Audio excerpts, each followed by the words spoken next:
Abi siz şaka mısınız amına koyayım?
Bot lane'e giden kafamı sikeyim ya.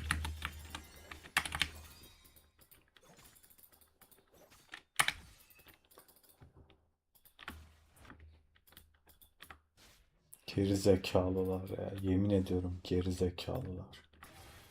Amınıza koyayım sizin ya.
He wanted to kill me, right?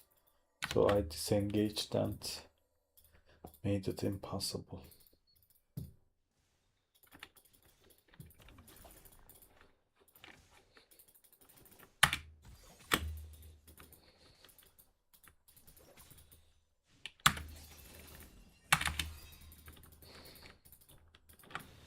Ya ölmeyin artık. Amına kodumun aptal orospu çocukları. Ölmeyin. Nasıl keseceğim ben o Draven'ı ya?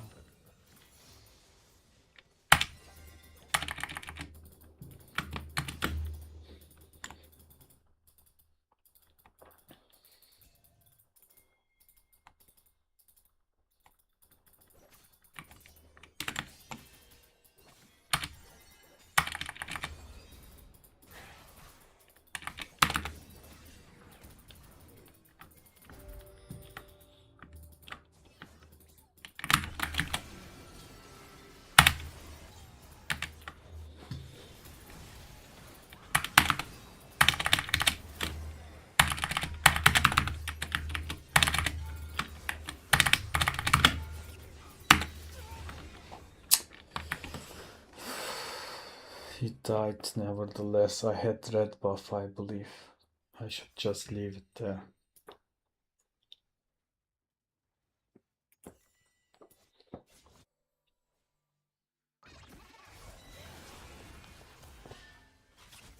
I fucking hate this shit ya. Amına kodumunun maymunu ya.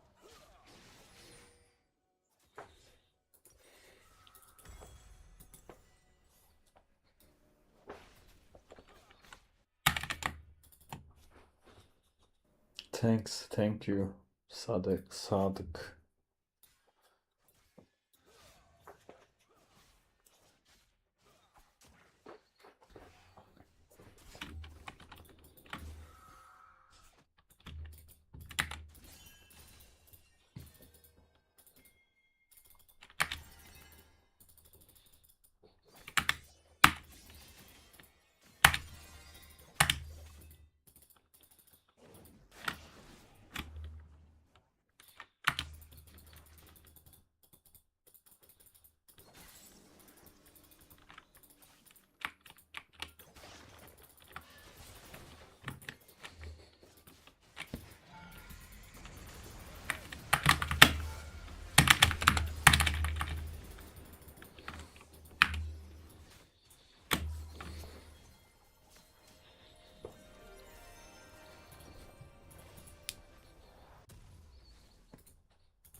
I didn't want to use my flash. It was a mistake.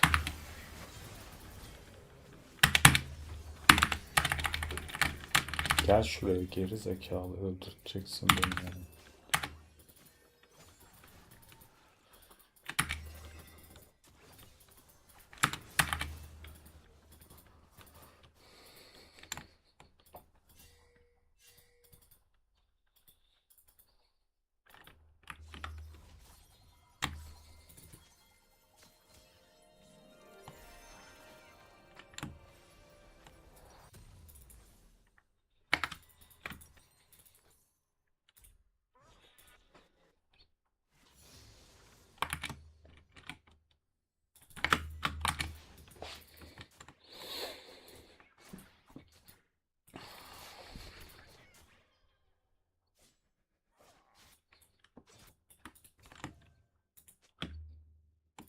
Drake'i de vermeyelim artık ya. Ne kadar kötü ormancı.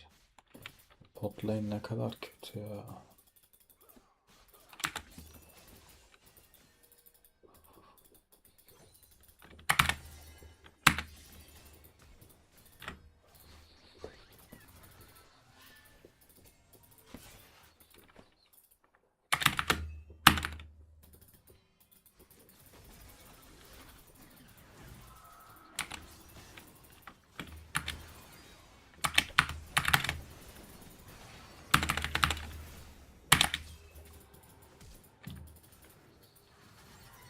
I didn't use my ultimate for what? This.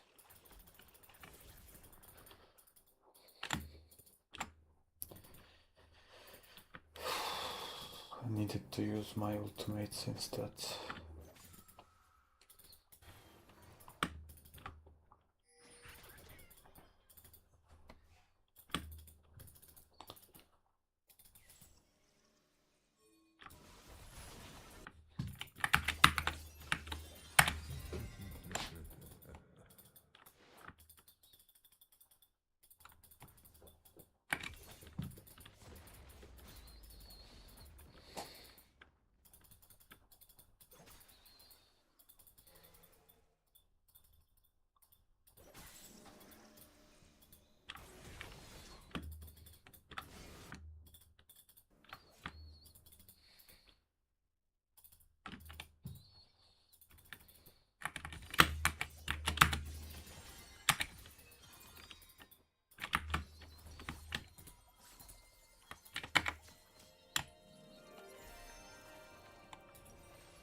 Yayını açıp kapatmıyorum. Elektrikler kesildi.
Takım beyinsiz sürüsü.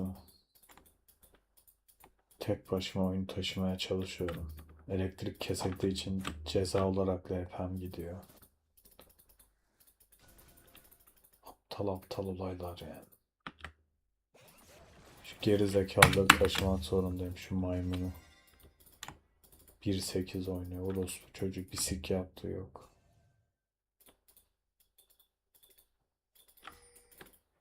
Ölmeyin diyorum. Arka arkaya fidliyorlar. Support şako almış. Hiçbir işe yaramıyor. Tek başıma uğraşıyorum burada ya.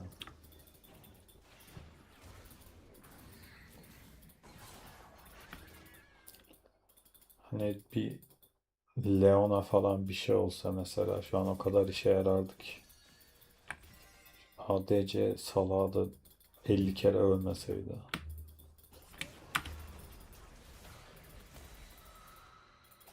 Karşı takımın pikler çok gıcık. Zyra yere bitki bırakıp kaçıyor.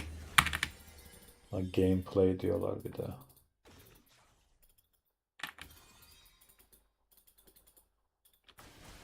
Ölme ya. Üf.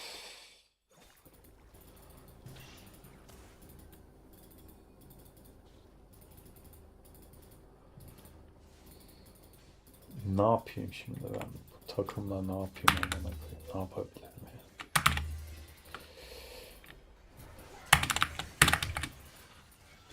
Tarık. Ananızı sikeyim sizin. Ananızı sikeyim sizin. Ezik orospu çocuklar.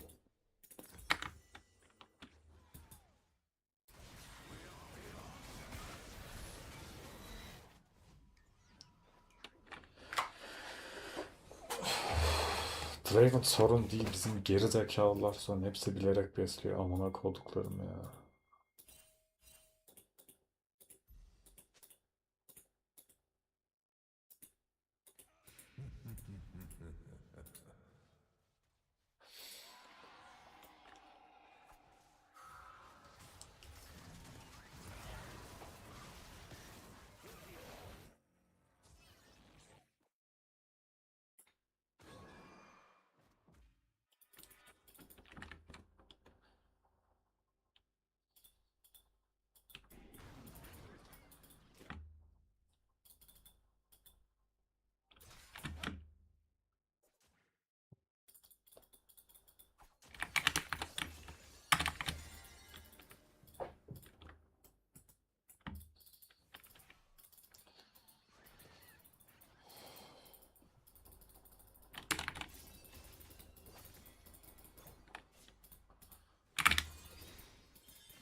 Master Yi'ye lane kaybediyorsun amına koyayım.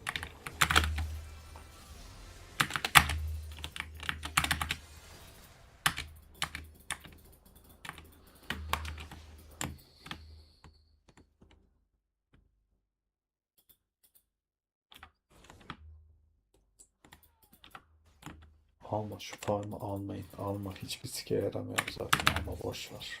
Ben alayım. Sen siktir git AFK kal.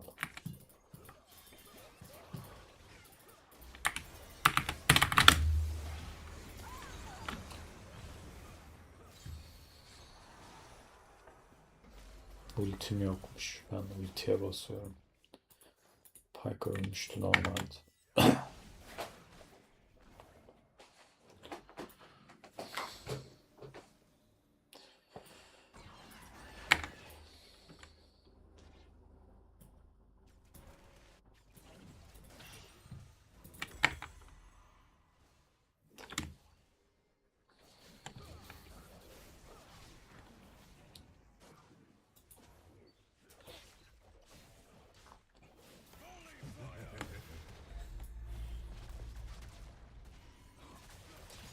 Şirketin suçu değil, bu orospu çocuklarının suçu.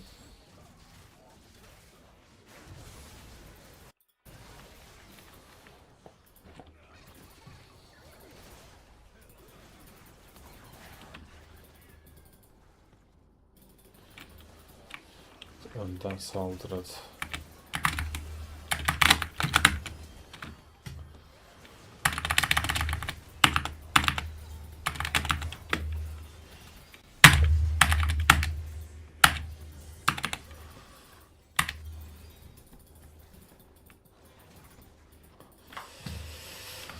I want to kill that motherfucker.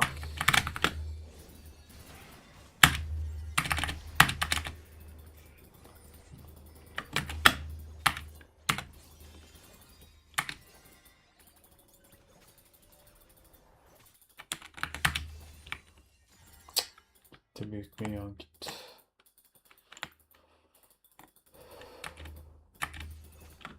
Oğlum bir tane adamı mı kesemiyor musun? Salak mısınız amına koyayım? Ölmedi hala.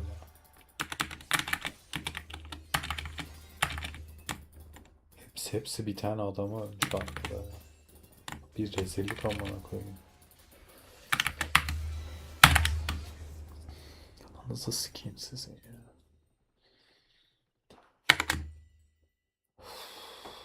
Bakalım MR'ları yok.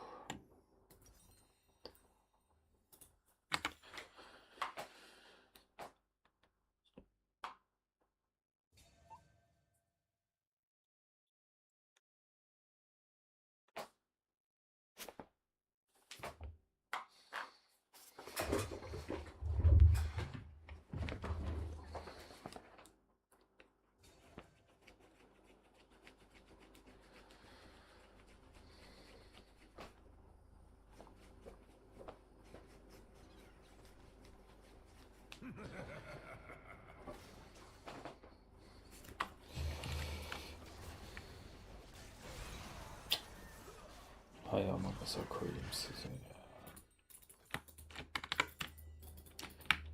Need 40 gold, don't die. Alright, I need this item.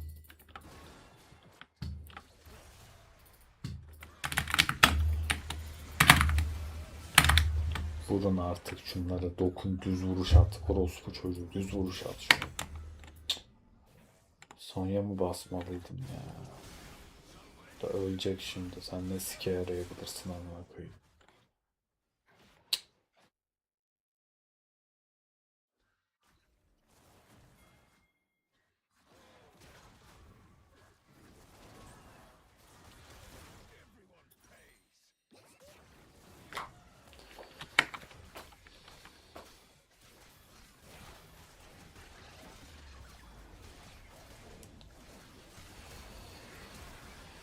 Al işte.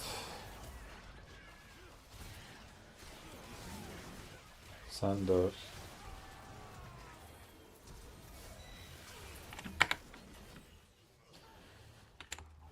Anasını sikeyim.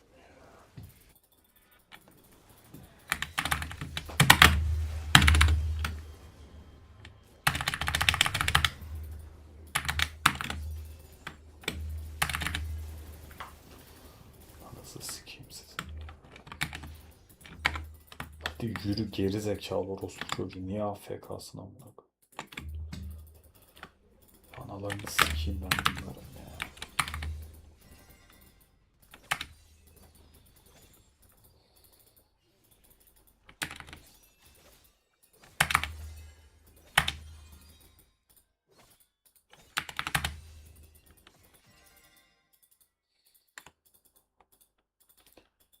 Lich puanla birlikte vuruyoruz. O yüzden.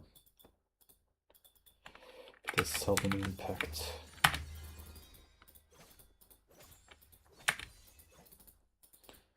Şurada alıyorlar şeyi. Baronu devam. Az daha ölüyordu. Hata yapmasaydı ölmüştü.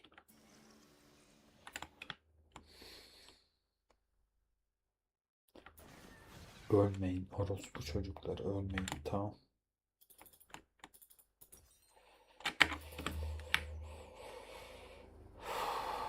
Base'i tutmamız lazım. Evet, çok güzel bir sahne. Çaldınız mı Baron'u? Güzel, siz de ölün. Emerald 2'ye düştü amına kodumun çarıya 2 saniye.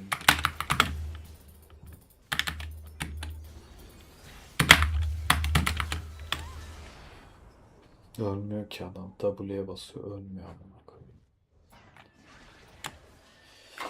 Alayınızın anasını sikeyim ya. Risk orospu evlatları. Hepinizin anasını sikeyim.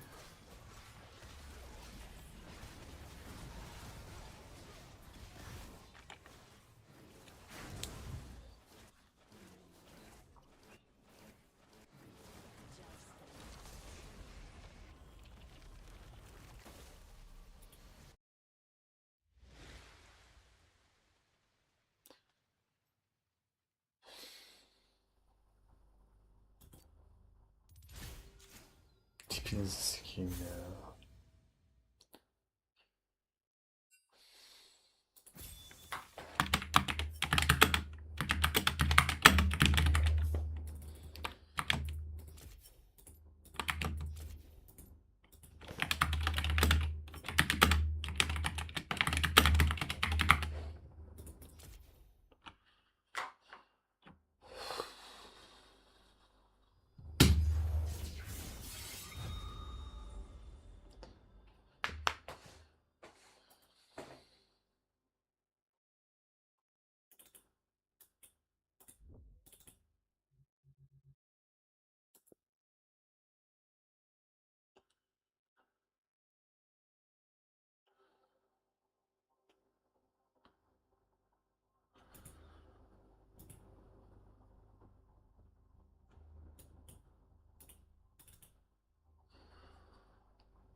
are ready, even if you are not.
Anivya var.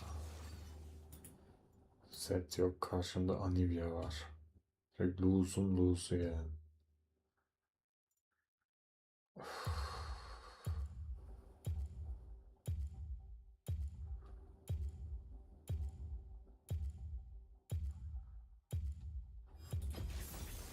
Violence solves everything.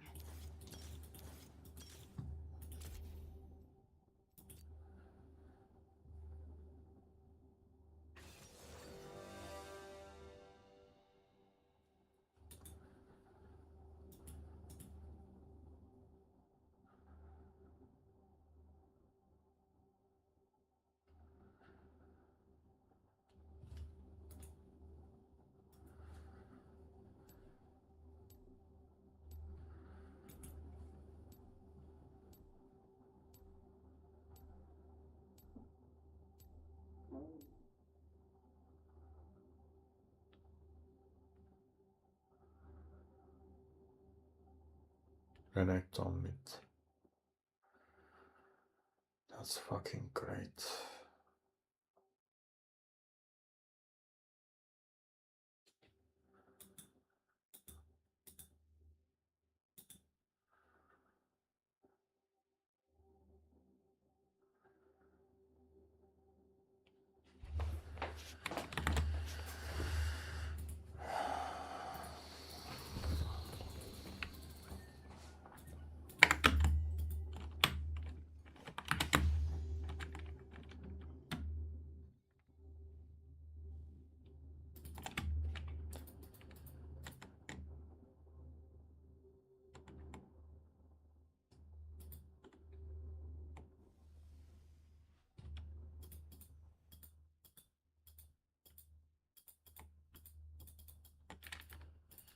Oğlum mid mi istiyorsun sen?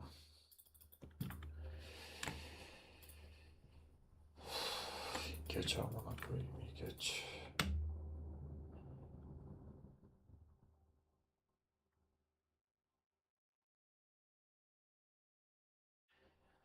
Telif yiyince kanalın izlenmelerini siliyor.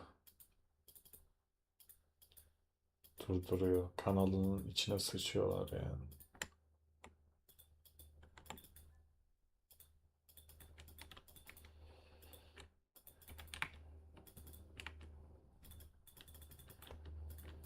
Öyle görünüyor.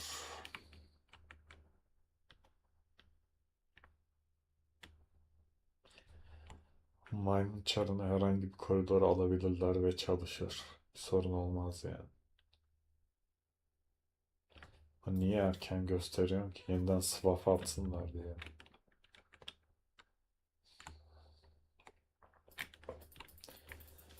Anivia HP kasacaktı ama.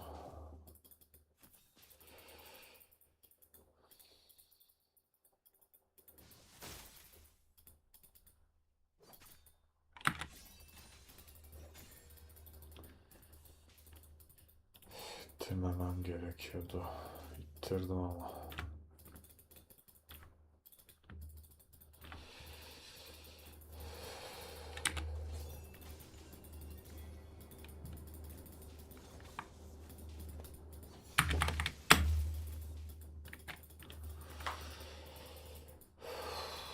Kesmeliydim az önce. Ama hançer yok oldu. Bir türlü ölmedi amına kodumu minyonu.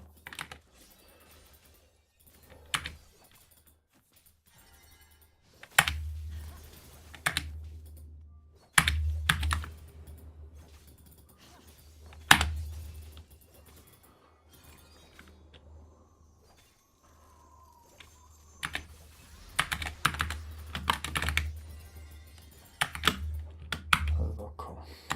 Bunları da kaybetsem o teleport denen bir şey var bu oyunda.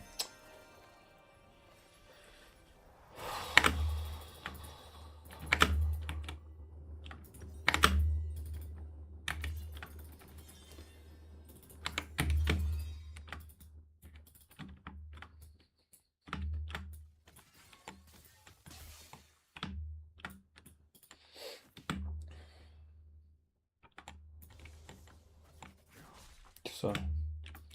Lane swap'ımız bayağı işe yarıyor şimdilik. Adam HP itemi almadı, ayakkabı almış. Yıldırımı var. Ne çıkacak bilmiyorum, o yüzden ona göre oynayamıyorum şu an. Duruma göre Kraken almayı tercih edebiliriz ama onun ne aldığına bağlı.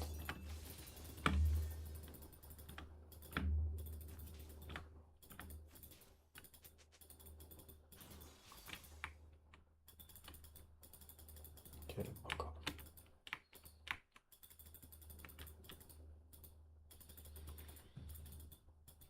Tamam, şimdi sıçtı biraz. Anivia şu an biraz kırpmamız lazım.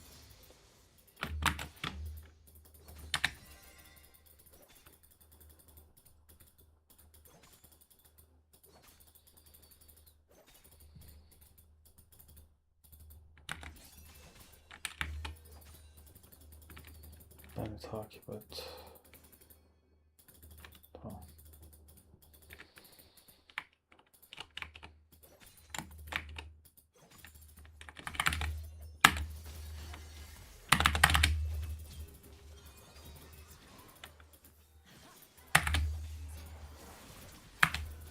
Vurur musun artık şuna? Geri zekalı orospu çocuğu, ne zaman vuracaksın? Amına koydum.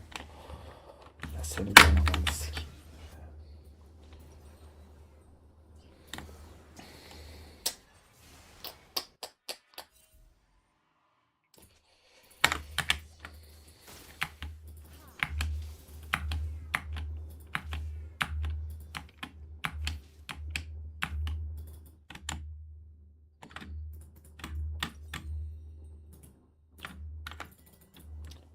Koridorumu siktin amına koyayım. Senin gibi ormancının ben amına koyayım ya.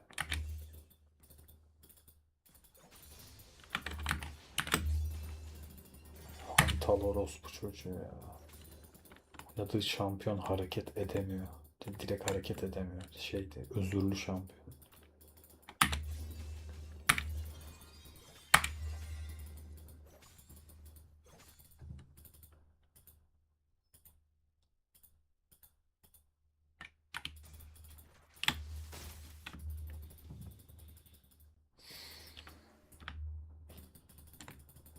Kaybettiğim olayı kes ya. Keşke dalmasaydım, direkt çıksaydım amına koyayım.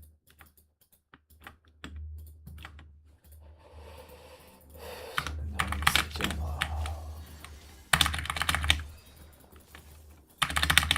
Duvarını da sikeyim, anneni de sikeyim. Kodumun çağ dışı orospu çocuğu ya. Kolsuz orospu çocuğu. Yuh, onu yedim mi ben?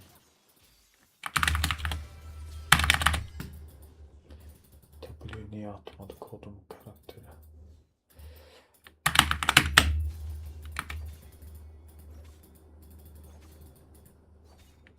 Tabii ki de Nocturne işe yaramıyor. Neden yarasın ki?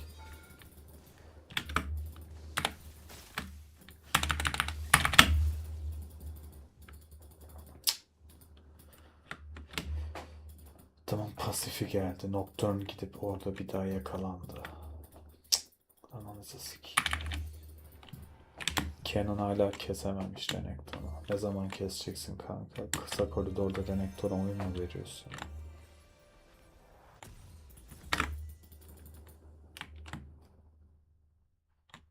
Çok kötü. Çok çok kötü. Çok çok çok çok kötü. Evet, öl bakalım.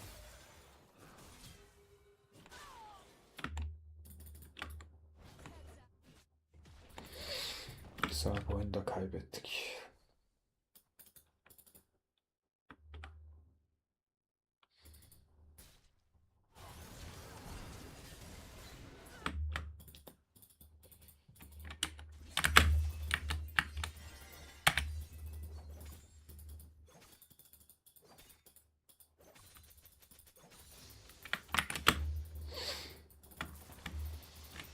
Al işte, en sevdiğim skill oyuna geldi şimdi.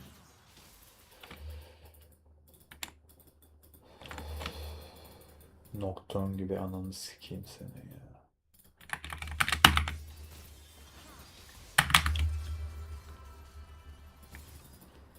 Çıkılmıyor ki, amına koyayım, öldüm anasını satayım.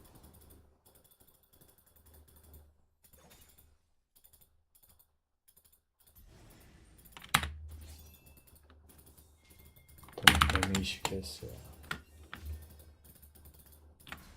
Ananı siksin Renekton, tamam, ananı siksin Renekton. Beni de kesecek anasını satayım. Girme onu, girme. Hiçbir sik yapamazsın o kadar. Bana gelip ulti atacak.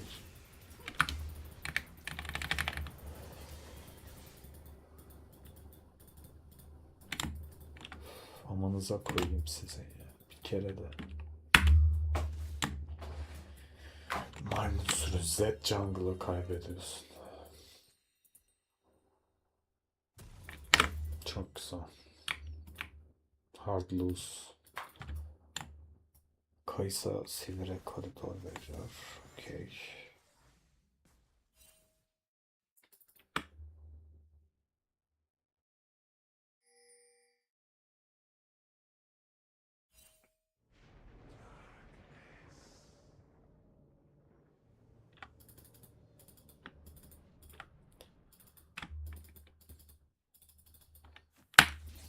Eyvallah ama yani şampiyon skoru, kaç puan oynadığın falan, bunlar önemli şeyler değildir genelde.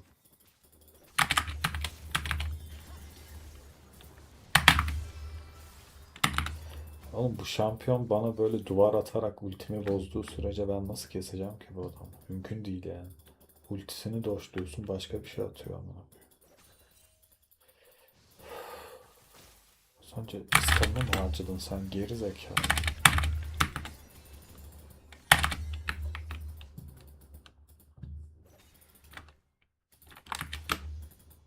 Geri zekalıya oyun veriyoruz işte. Neden? Özürlü şampiyon oynuyor. Düzgün takım geliyor adama. Bana gelen takıma bakın. Hay anasını sikeyim bu işin.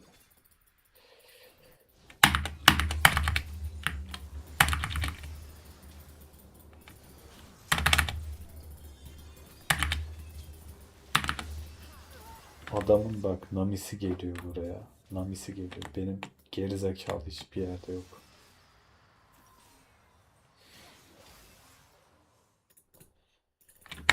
Belki Nami'ye girmeliydim ben de.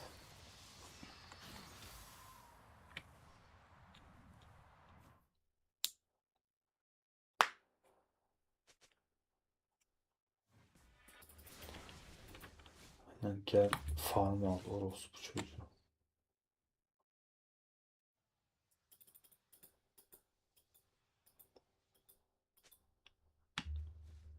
İnternet mi gitti lan, ne oldu?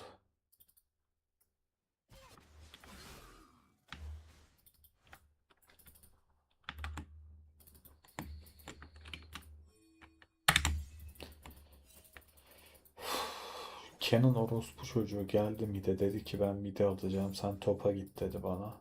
Şimdi 0-3 oynuyor. Amına kodum, böyle oynayacaksan niye koridor istiyorsun? Geri zekalı.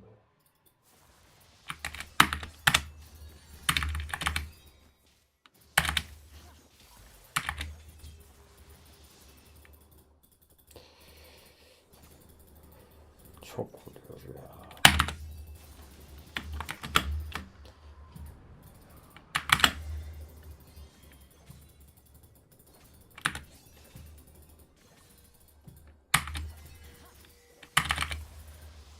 Evet, öldüm.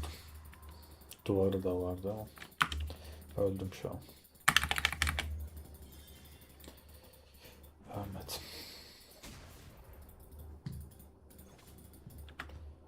Meyve var bir tane ama kurtarmaz ki.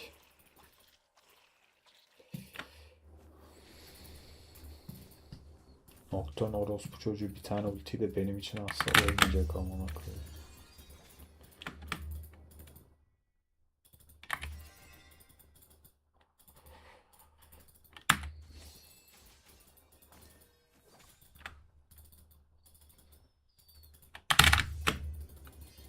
Evet, az önce hançeri yerden almadı Katarina. Harika.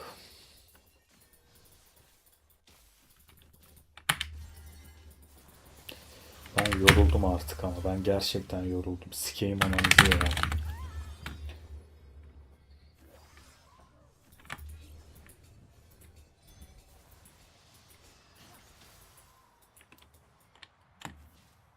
Nami burada gezerken siz ne yapıyorsunuz amına koyayım ya? Yeter artık ya. 50 kere geldi adam. Ne sikiyorsunuz oğlum? Ne yapıyorsun burada? Ne yapıyorsun burada? Geri zekalı.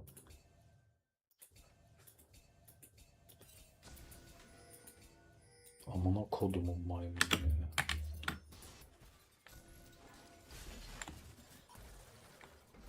Lan bir support bu kadar oyun içine sıçabilir mi ya?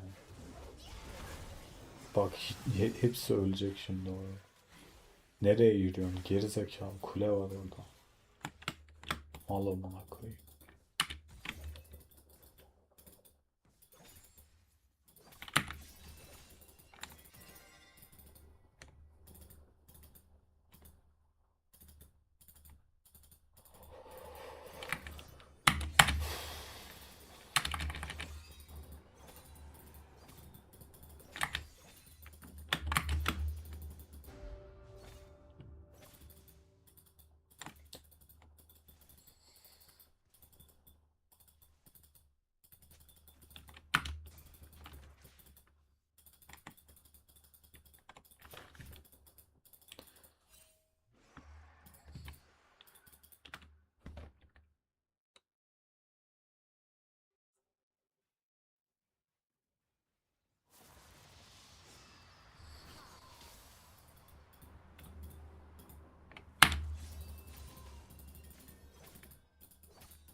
Senin ben ananı sikeyim Nocturne gibi ya. Siktir git öl hadi. Git öl.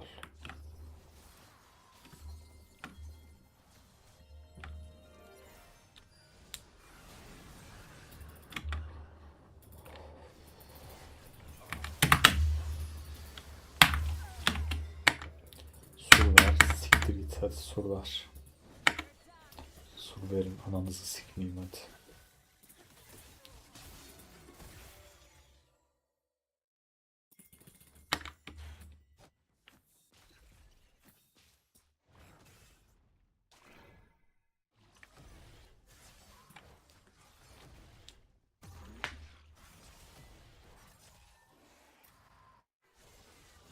Oynayacağınız oyunu sikeyim size ya.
gitme oraya. Keseceksin. Hiçbir sike yarayamazsın sen.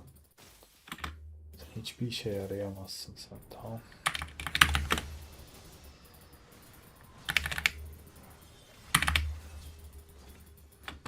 Fear atınca ultisi bozuluyor mu amına koyayım? Hadi bende kalsaydı ki boşa gitti ya. Hay anasını sikeyim.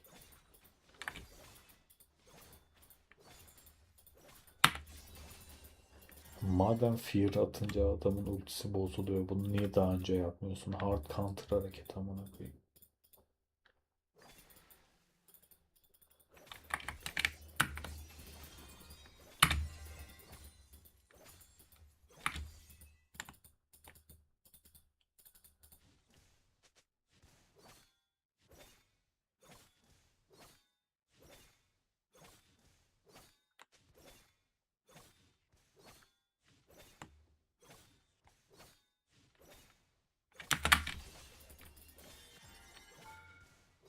Ananı sikeyim. Set gelecek öleceğim.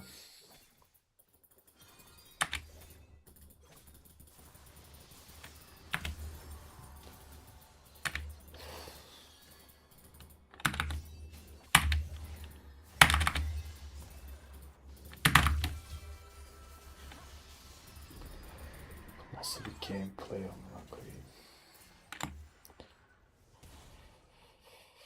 Sınırsız HP. Adıma vur vur ölmeyecek.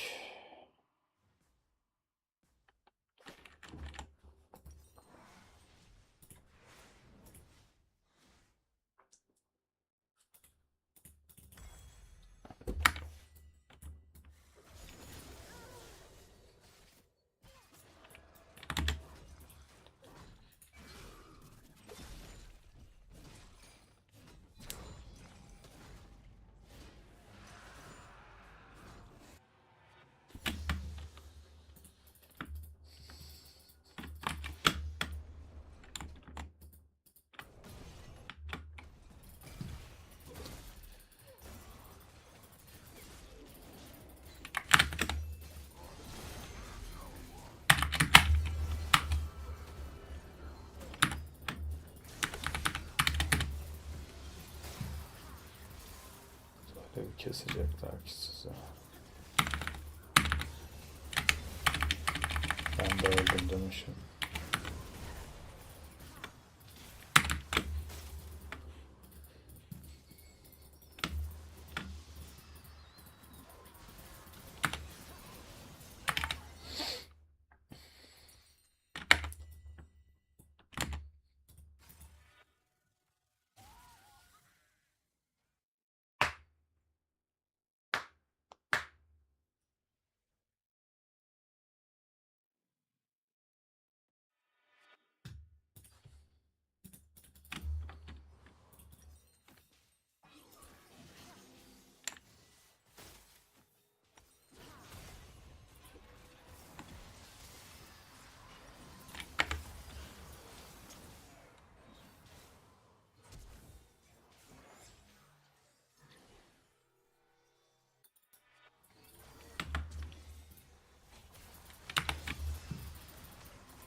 Hayır, bu EU West hesabı.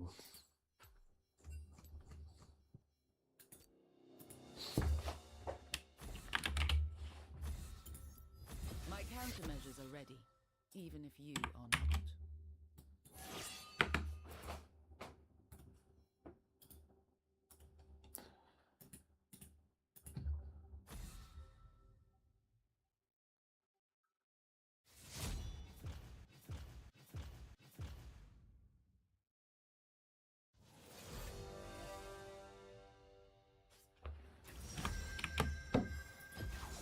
The unseen blade is the deadliest.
Hayır, o Stylish. Stylish'i tanımıyor musun? Stylish en popüler Z oyuncusu.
Teşekkürler.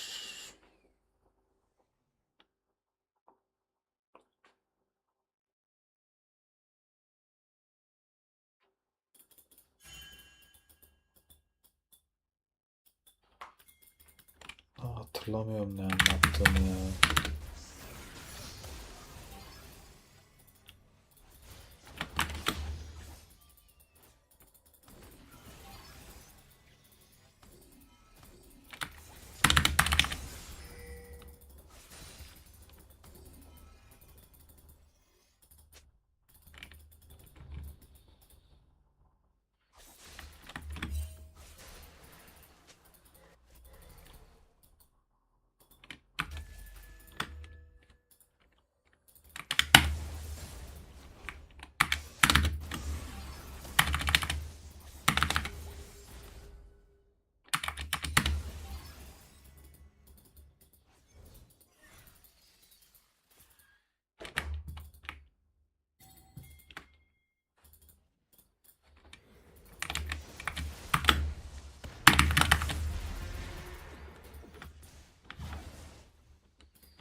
Evet, Warwick'in oradan atlamasını beklemiyordum ya. Biraz daldık yani.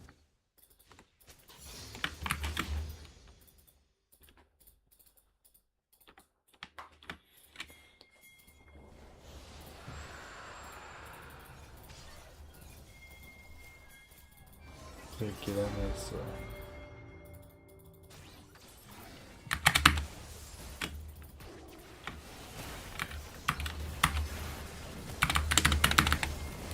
Benim ultim yokmuş ki benim. Ben nereye saldırdım öyle? Ultim yok. Ölecek şimdi. Bomboş bir engage ya. Üstelik o kadar minyonla blue. Tam da sonlamıştım üstelik.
Duymadım, adının ne olduğunu bilmiyorum.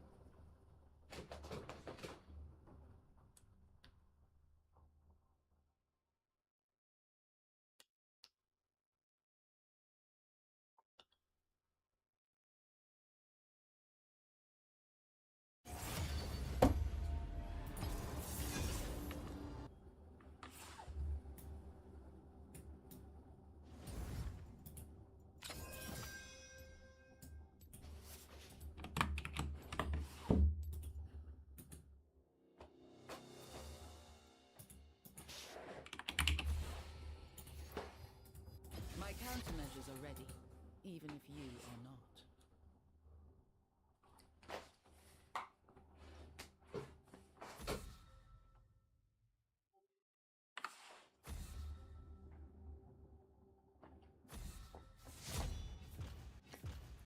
Is that fear I smell?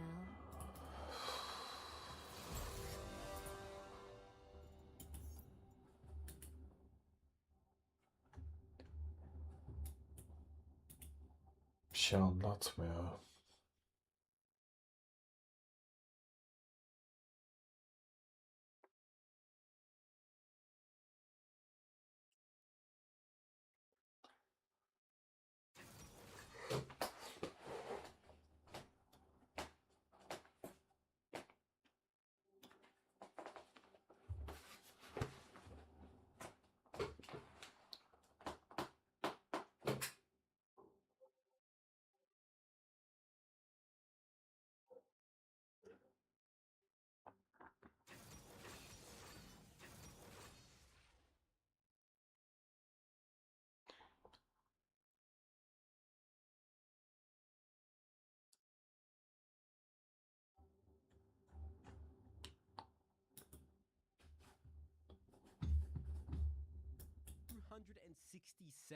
Of the Broken by Concept podcast, the number one League of Legends solo queue educational and motivational podcast.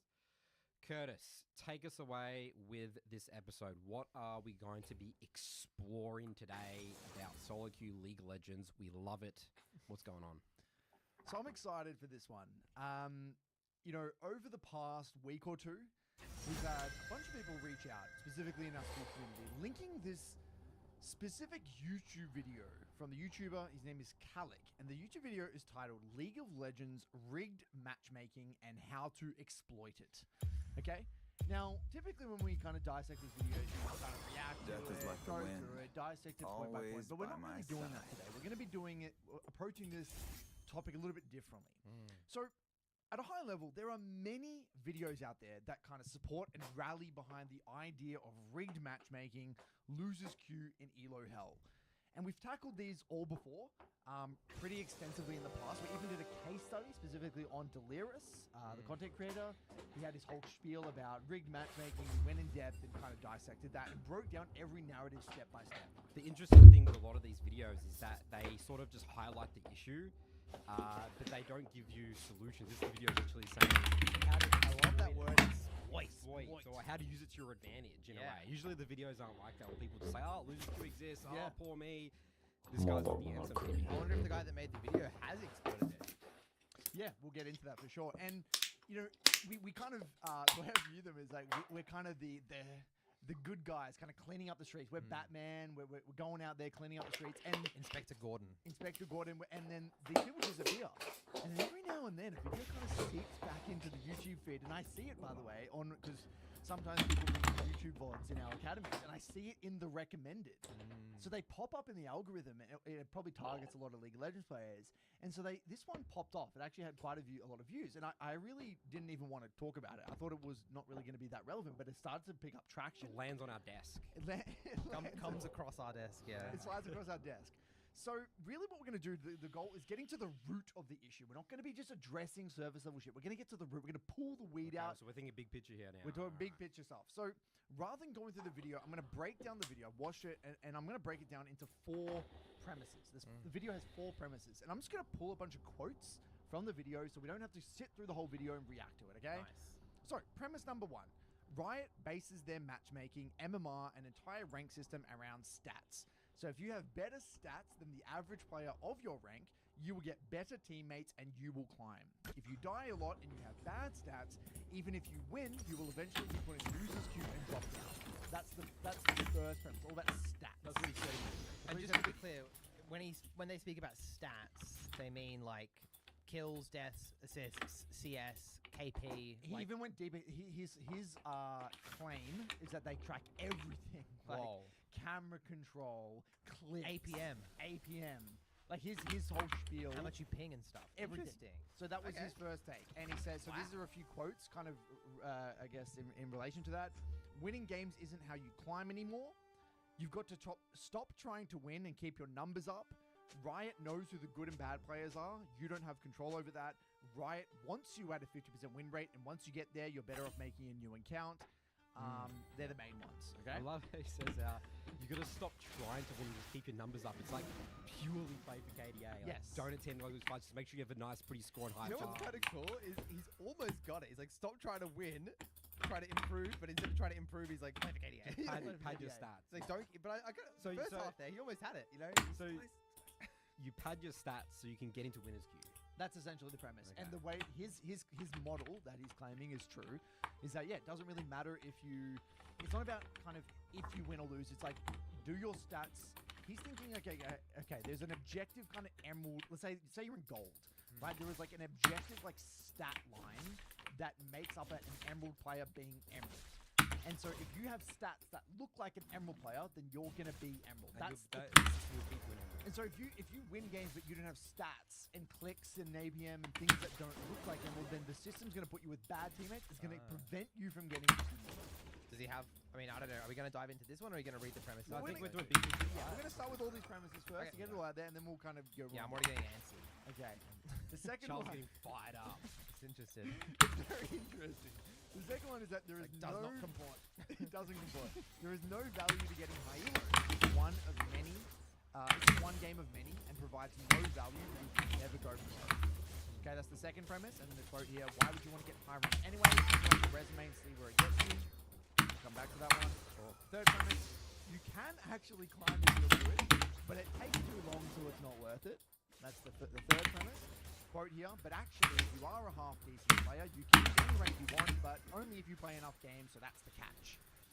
Okay. Okay, so contentions 1 and 3 kind of not really aligning Yep. already. Exactly. Yep. Spot on. And then number 4. He personally is the living proof the system is rigged, since the games are hard in silver, and that can't be possible. Quote: games are now hard in silver. These players are so bad, but not me. So he's silver. Yeah, these Yeah. correct. These Okay. Okay, so we're going to go, we might circle back to some of these points, and there's a lot we can really dissect, but, we could sit here and theoretically just logically break down each of these and Yeah. move on with our day. But again, we're going to do this differently. So, my contention here is that this whole idea of losers queue, rigged matchmaking, is actually, it's a movement, but it's actually a belief system. Okay, it's a belief system. It's an emotion-based belief system rooted in insecurity, fear of failure, and fixed mindset. Okay? And so the power of this movement is that it provides a safe space for players who are beat down by the game and are wanting relief from the pain and misery that they are facing. Yeah. Okay. Nice. Yeah. So this is the Literal quote. copium. Literal coding, exactly right. And this is what I said. If the system is rigged, then it's not my fault that I can't climb. So I'm not really as incompetent as I thought. Those people higher than me just know how to game the system better than me. That's the internal monologue. Okay, I've got a quote for you. We're going to skip into quote nice and early. This is not a movie quote. I might put you. I think this is a Karl Marx quote. I'm going to say. I think it's religion is the opium or opiate of the masses, right? I think he's talking about like the drug opium, right? So losers queue is the copium of the masses when it comes to League of Legends. That's what people are doing. So, That's my contention. yeah, interesting. So I like don't think it's not a logical position. We've come at this, right, through this, this whole direction of like, we're going to break down your points very logically. What do we always say? Why is it that there are better players out there? If we go on your account, we play on your account, we're going to get it to Masters here in 7 days. How is that possible? And so we never comport to these people, right? Because it's not a logical based position. Yeah. It's a belief system. It's something that it's nonsensical because it supports and hides fears and deep insecurities about their view of the game and the view of themselves. And that's why there's like again, I call it a movement because there are a lot, and one of the big motivators making this video is the comment section. The comment section is that video specifically. Yeah, scary stuff. Wild stuff. They frame it perfectly, though. Like all those points at the top there, he's trying to like break it down. Like, yeah, that's like a lot using the same stats, the reason why you get stuck in the thing. So they do try and frame it in a way of some logic there, but really you're just saying it's just a belief system. Exactly right. It's a belief system. So if you have this belief, you're gonna misconstrue. You're gonna cherry pick every piece of potential evidence. Well, it's all anecdotal as well. It's all anecdotal, and it's nothing proven. None of those. The whole thing about Riot with basing any matchmaking off stats is complete conjecture. There's no evidence to support that whatsoever. But it's this beautiful kind of like narrative, that cherry pick narrative that is again supported by the system. Okay, now. My personal favorite is the entire message around I am the good player here, my team are the apes, and I'm the one that stuck with it. And it's a beautiful message because it empowers the player at the expense of others, it bolsters the ego and makes us feel like it was someone else all along. That's the beauty of this whole Losers Cube movement, because think about it. It's the complete definition of making you feel good, hiding all of those insecurities and everything. Because if it's not you, if it's the system, then you basically rid yourself of all. Then why try? Why try to get better? Why improve yourself if you no point? You tell me. Yeah. So pure narcissism at that point, isn't it? Really? With that quote saying, I'm the good player here, my teams are apes, and I'm the one stuck with them, that mindset. Yeah. So the way that matchmaking in their minds is working is that you've got the team's always going to have the better stats, like wins. Like, is there like the losers queue games where it's just like both teams, or there's always a winning team that has to beat the other team? Yeah, I think that's the idea? the thing. I think the whole idea is that exactly right. There is a winning team and a losing team. Predetermined. It's exactly. It's all predetermined. There's no possible way for you to win those games, and the reason behind that is because Riot want to keep you playing the game. Yep. They want to keep you at a 50% win rate, so you never climb. But you can actually climb if you're a decent player. Yeah, that's where the logical fallacy kind of, or it takes too long. Maybe that's what the convention is there. It takes too long to climb, so they want to keep you on the rat reel for long enough. Yeah, nice. So it's not about skill necessarily. That's not the big factor. It's more so again your stats. But it's weird because like I don't really. We'll dissect that later. But I just want to that's the groundwork of my contention. We're going to go deeper here, but that's the groundwork of the contention. Let's Okay? keep going. So these videos made by people like Kalik, Delirious, among others, use these elaborate stories, cherry-pick clips, and false evidence that paint this alluring picture of why this phenomenon occurs. Now, because the general player base, they don't know any better, and they're desperate to stop feeling bad about losing games and are stuck, they fall head over heels for it. And that's where we come in. We're here to kind of peel back the layers, basically scrape the fat off it, and try to actually uncover the truth, right? It's finally a place where a lot of these people who maybe they feel incredibly insecure, upset about their journey, can feel heard and more secure in their ability. The Losers Queue movement is toxic because it preys on vulnerable individuals who just simply, A, don't know how to learn at a competitive game, or B, maybe relied on talent in previous games, right? They were maybe good in previous games. C, had ambitions of being high-low, but were crushed with the reality of how hard the league journey is. D, don't know how to review. Next, often have a fixed mindset, or they just love the idea of League, but when it comes to practicality and the execution, they're really struggling with it. Yeah. So that's what Losers Queue does. It takes all of these kind of people that have been like brutalized by the League of Legends experience because they haven't accepted the reality of how hard League is, and they've said, "Come, don't worry, guys, come here. You were right all along with this. It was not your fault. It was the system." And so it's kind of this giant, alluring kind of like quote unquote safe space for them to feel a part of something. And I am going to take a second here to go to the comments. So I think this is where the comments really come into play. Right? So I'm going to sort it here by top comments.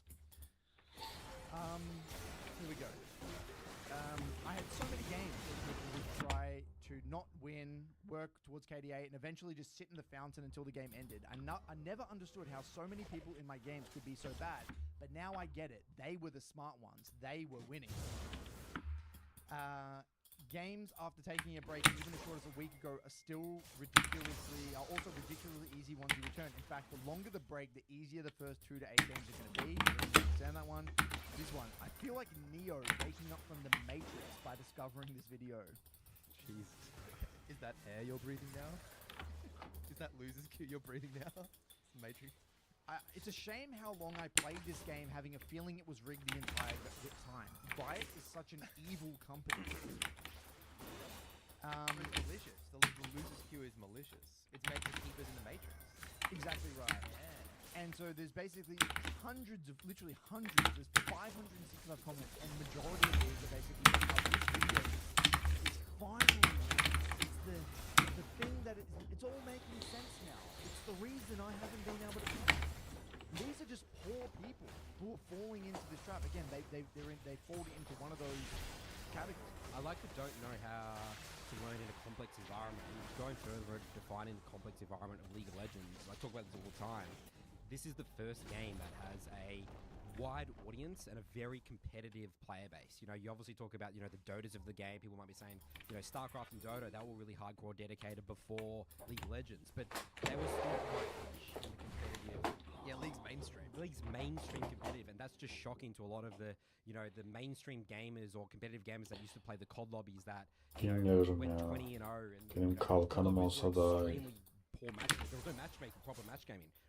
League and Riot have created a very good matchmaking system, and people are collapsing in that. And then this is where the losers queue comes into play, the complex environment. You know, when I start reviewing with like an Emerald player or a Diamond player, you know, like I'm saying, you really got to get into the details because you're just not. It's not possible to get Bloody by. hard. It's bloody hard because you're forcing very good players now at this point. So The player base got better as well. That's another factor. It's constantly getting better. quickly getting better, and also, yeah, we've got a wide range of people come from different backgrounds in a extremely competitive game that's been around for a long time.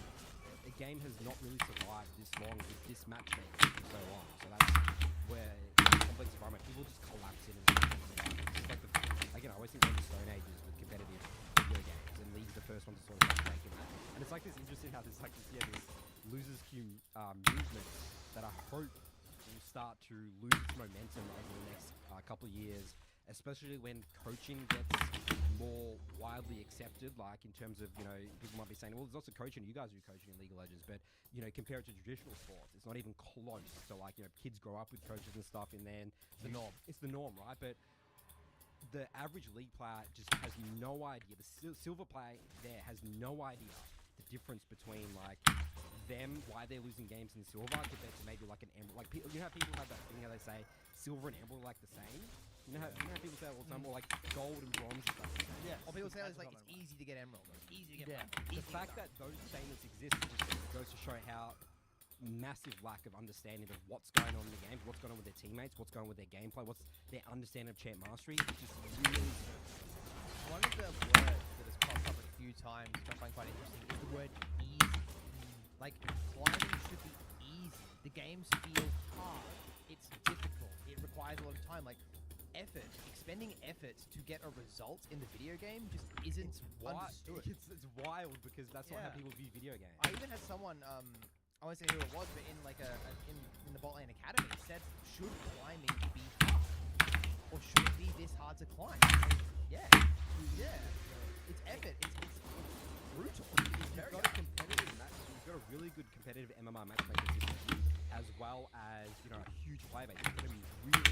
Of course, you're competing against other people who are trying to do the same thing. It's a race. It's like it just doesn't make sense. If everyone had a 60% win rate, who's got the 40%? Who's on the other side of it? The apes, bro. The teammates trying to lose, bro. Yeah, it's like that they're saying there's like a bunch of like zombies that go in to give people the high win rates or something, but everyone's trying to win. Everyone has their off games and good games. Like it's like sort of thinking like there's got to be a winner and a loser. Like, That's not how they view it though, because in these people's minds, a part of this movement is that each individual is the center of their own universe. That's right. Yeah. It's like dead internet theory, everyone else around you is just like bots a bot. and It's just stuff. bots in the game. Yeah. Wild. It's just, if you just zoom out and picture. Because that's what this theory, this movement reduces you to numbers. It reduces you to statistics. You don't have free will. Yeah. It's just like literally, you have a value. It's like my lovely. I love bringing up Gattaca, right? It's everyone has like a sequence of DNA, like a value, and you just put the numbers into the machine, and it spits out an answer, and you win or you lose, and that's that. Which is not how it is in sports and It's comforting. It's very It's easy to understand. Oh, that makes sense. Awesome. Cool. we can really remember an episode of Kid, by the way, where we had to guess the rank. And why wasn't we were so close on all those people? So some of them we were off, but the fact that that's even possible. Well, is for your great. roles you were on. Yeah, that's right. I think we were on for all of our roles. That's what we're most experienced with. So, just a simple fact. You can clearly compare what a challenger player is doing compared to a gold player and emerald player. You can literally side by side the games and look at the champ march and the difference and see their clicks and all that sort of stuff. It's different so champ to obvious. champ, though, as well. Like person to person. Like this whole statistics thing is obviously just bullshit because there are many ways to get high rank, right? You can go with great stats, you can get it with bad stats, you can get it with some good stats, there's so many different ways to do it. So the statistics thing wouldn't even work. You could actually look at like 80 carries, an example. The role I understand is you could look at the top of the ladder on any server, take the best 80 carries, and they would all have wildly different statistics because there's so many different ways to win games. And also, stats always relative to the opponents that you're versing. Yeah, if you smurf up the ladder, you get a great stats. Exactly right. Like Natty Nat, who we're going to get up to in a bit, who was started in lower rank, right? And I love what you said before. You get those people sometimes in the academies where they ask that question. Is it really meant to be this hard? And like Tim said it to his challenge response to NLA members, and he's like really struggling, and he's like hitting this plateau, and he's like wrote this whole thing about, oh, games are really hard. I don't know how to win, and I'm like, that's why you're here. This is what we're here to do. We're here to reach your plateau, and then develop some new skills and continue to go on. This is exactly how it should always feel. If it's feeling easy, you haven't got to the rank that you're meant to be yet. That's just it. That's just it. Yeah, it's sad. Like, that Goldilocks level of difficulty where it's like, it's hard, but it's not unachievable, should feel good to human beings. That's what's kind of progressed us forwards as a species, hasn't it? Not like pissing around on the Xbox, like shooting people in like easy lobbies, like on shipment or whatever. Like, it's not how it's meant to work. The whole pressure makes diamonds thing. Yeah. And I think this whole losers queue thing is just so disrespectful to the people that have actually the challenger players that have won tricks and developed the mastery and the pro players and stuff. Like, it's just shitting all over. In this model, they're special. They're the special chosen few who can transcend the system because of their mega talent. You know what I mean? Talent comes. I think that's the premise, is that you're not one of those players. So you're either a machine or a beast, or you're not. There's almost like three classes. Yeah, it's like underclass. yes. Or like like Clearly, yeah, there's three classes. There's like the zombies who are the apes who lose your game. There's the losers queue class, and then there's the pro He players. literally says that, by the way. He calls them sheep. Where there's like these AI, like the AI sheep. They're not real. It's like 1980s. Yeah. There's three classes. It's incredible. All right, we're gonna continue on here. Okay. Now, just quickly going with Trolls. with the talent thing. Saying that upper class, like the talented people, you can break down exactly what they're doing in those skills, their speed of their resets, their efficiency, the quality of their game, something from the jungle. No, they can't, Nathan. That's what you're saying. They cannot. The proles cannot understand what the challenger players are doing. You can. They can't. because you're the chosen one, Nathan. Oh, so they're not. What are you saying? It's a bit of knowledge. Are they saying that they're not intelligent enough to learn that? No. Because there is clear skills. I think people just don't think that there's clear skills in League of Legends. They haven't broken down Well, the that's what fundamentals. logically, yes. Yeah. But there's no logical. Again, where it's an emotion. You've got to think of it from their perspective. If It's they an can't see it, it doesn't exist. fear-based thing. This is not a logical. You can't view this logically. Every time we go around a circle logically, yes, we are right. You're hitting all of you. We're all hitting the nail on the head, but that's not why these videos pop off. Okay. It's the emotion. That's why I'm trying to apply some reverse emotion to this situation. Okay, No, we got to use analogies. We got to fight them with their own like ammunition. Okay, so this one's the biggest genius and toxic element of this belief system is that anyone who doesn't subscribe to this philosophy is the sheep of losers who are addicted to the game and manipulated by Riot.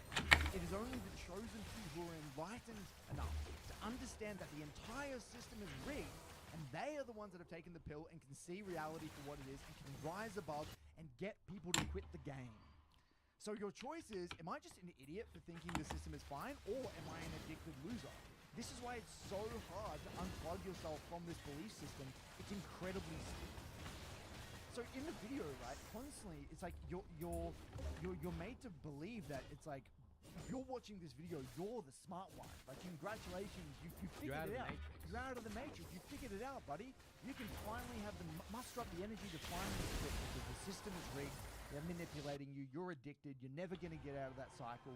And in a way, it's like this. It's this very kind of like, you know, it's very hard if you don't understand the game. It's so hard to get out of it. You know, it's such a beautiful belief system. It's like a trap.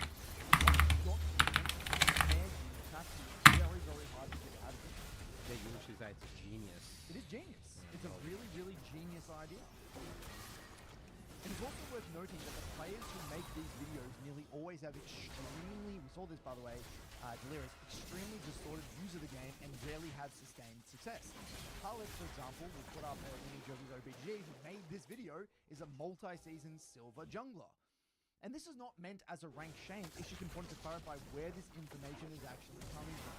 But the people watching this are made to believe that this is coming from just some extremely knowledgeable player, someone who's figured it out. The architect of the system. The architect of the system. It's not like this person just climbed to Challenger and they know exactly how to game the system. This person's like peaked Platinum once in like 10 years of playing the game and is a multi-silver player. Yeah, no one has rigged the system to Challenger in the history of the game work. ever. It's You also can't do not that. someone who's like hooked into Riot's API, got all the data and spreadsheeted it and figured it all out. It's just some guy with No one has It's just stats some random dude Yeah. with this opinion. And then it's just, again, it's appealing to the masses. It's like, guys, I figured it out. Like, what evidence you got? Not at all.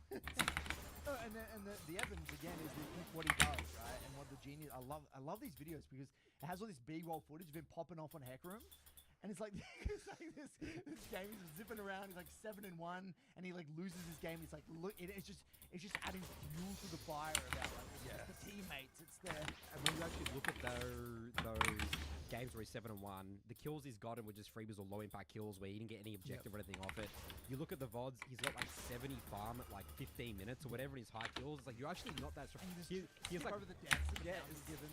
and it's again break it down, and he's not actually better in the carry position at all. But the general community again don't have the skill set. They think to be able KDA. to- but- They Yeah, see the Kagron KDA. played well, Nathan. Come on. The Vans have died 3 times. Okay, and so this is where I want to refer to Occam's razor. So Occam's razor, it's a problem-solving principle that suggests that the simplest explanation for a phenomenon with the fewest assumptions is generally the most likely to be true. So Riot don't have this elaborate way of keeping you at a 50% win rate. They don't design a system that is impossible to climb. They don't want you stuck at a rank intentionally. It's all in the people's head. This is the case because we've worked with thousands of people on a day-to-day basis over years who just, all they have to do is work on a few Just a few different decisions. and they can climb like crazy. Or we could play on any one of their accounts and get it to Master Tier in like a week. Top, right? And so like Occam's razor, I think it's really applicable. And here by because- the way, when we do let's say if we were to play on their account together with Master, we could literally explain exactly what we're doing in every moment, why we're winning the game. It's not random, it's not thing, it's like literally this is what's happening, this is the fact that that's possible in League of Legends, there's no randomness to it. The game's very structured, means that the game is more of a sport, it's not like a game, it's a sport. We gotta start, I think that's the thing, is that people just don't view the game, it's not, that terminology like sport. Well, people don't even view it as players. People view it as accounts. Yeah, and bots. That and, whole idea of like you're on an Yes. account. It's not the human pilot. It's the account itself. Yeah. Wins or loses the game. It's very odd. And League is the most human game. You know, you talk a lot of the time, Curtis, where you can literally see the player psychology.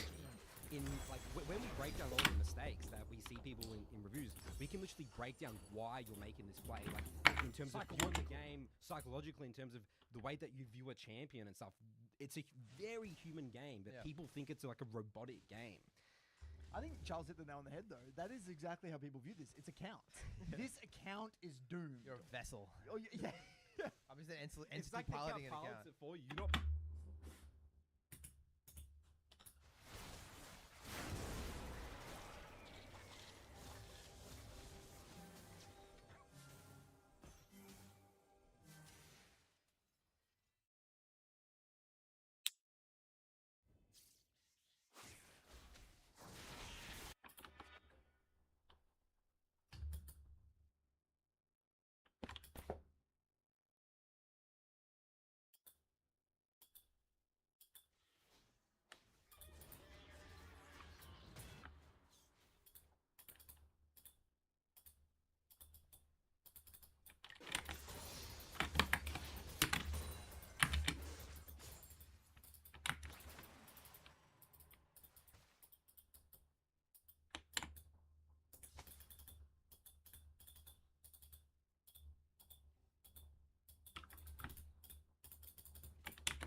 Pilot, you're just Yeah. like, I'm just on the account.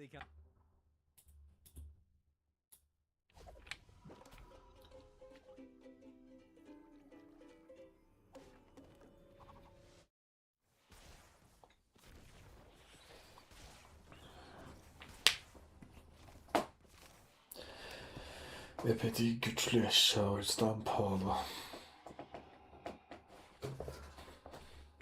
Çok güçlü.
Vur şu adam ama ya. Üf, geri zekalı orospu. Gidiyor bir de ya.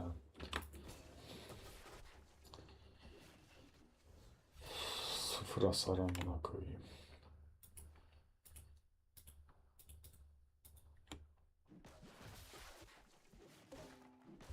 Yoruldum Mustafa, yoruldum.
take me. Yeah, you have a where I cursed go. account, a doomed account, That's a high LP right. account, high MMR account.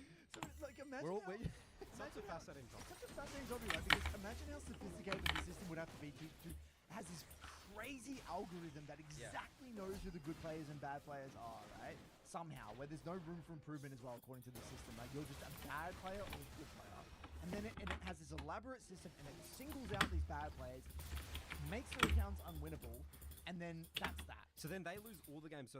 So are those the people? Wouldn't, if that's the case, if there's all those losers in games and the games are predetermined, wouldn't that mean that on that side that class would have 70% win rates, and then everyone else is on 30% win rates or something like that? Yeah, you would have massive win rate Yeah, discrepancies. you would have massive win exactly rate right, discrepancies. Yeah. But again, this could all be simply explained by it's just a rank system that's finding your rank, you're hitting your plateau point, and which is exactly what we saw with Delirious, right? Delirious would get a new account, he would ride up the high MMR, get to a point, start losing games because that's his level of play, and then start crashing down and then hoping for a new account. Or there's a room in Riot Games headquarters, the command center, where it's like there's an operator in the middle of the room. There's a team of specialists on computers, and he's doing the matchmaking. He's like, put that guy in that game, put that guy in that game, and we're just like commanding it like a naval ship. Yeah. And Delirious was on the hit list, Alec was on the hit list. And it's not his fault, it's just his account. Yeah. And this is where we need to really emphasize the damage done to the community. And this is why we're making this video. I don't give a shit. We don't give a shit about Kalec and his little Silver 3 account. That's whatever. It's the hundreds and hundreds of comments and thousands of viewers that are watching these videos. And we know that the damage has already been done, right? This video's been out for months, got a lot of views. And I want to, these are the people that in the comments that we need to help support and bring them back to life and help them develop a healthier relationship with the game. So I want to now kind of end this little segment going through a few of the premises. We mentioned the premises at the start of the video, his 4 premises. So his whole thing, the first one was about stats. Right? Stats is how you climb. It's not about, if you win or lose. It's about how you win or lose in terms of stats, right? The reality is winning is how you climb, right? And if you're losing, it's just because you're plateaued. Yes, we're going to get some rough games, and that's because we're only one person on the rift, right? It's a 5v5 game, we're in control. But just like any other game, it manifests a bit different because it is a MOBA, FPS or something like that.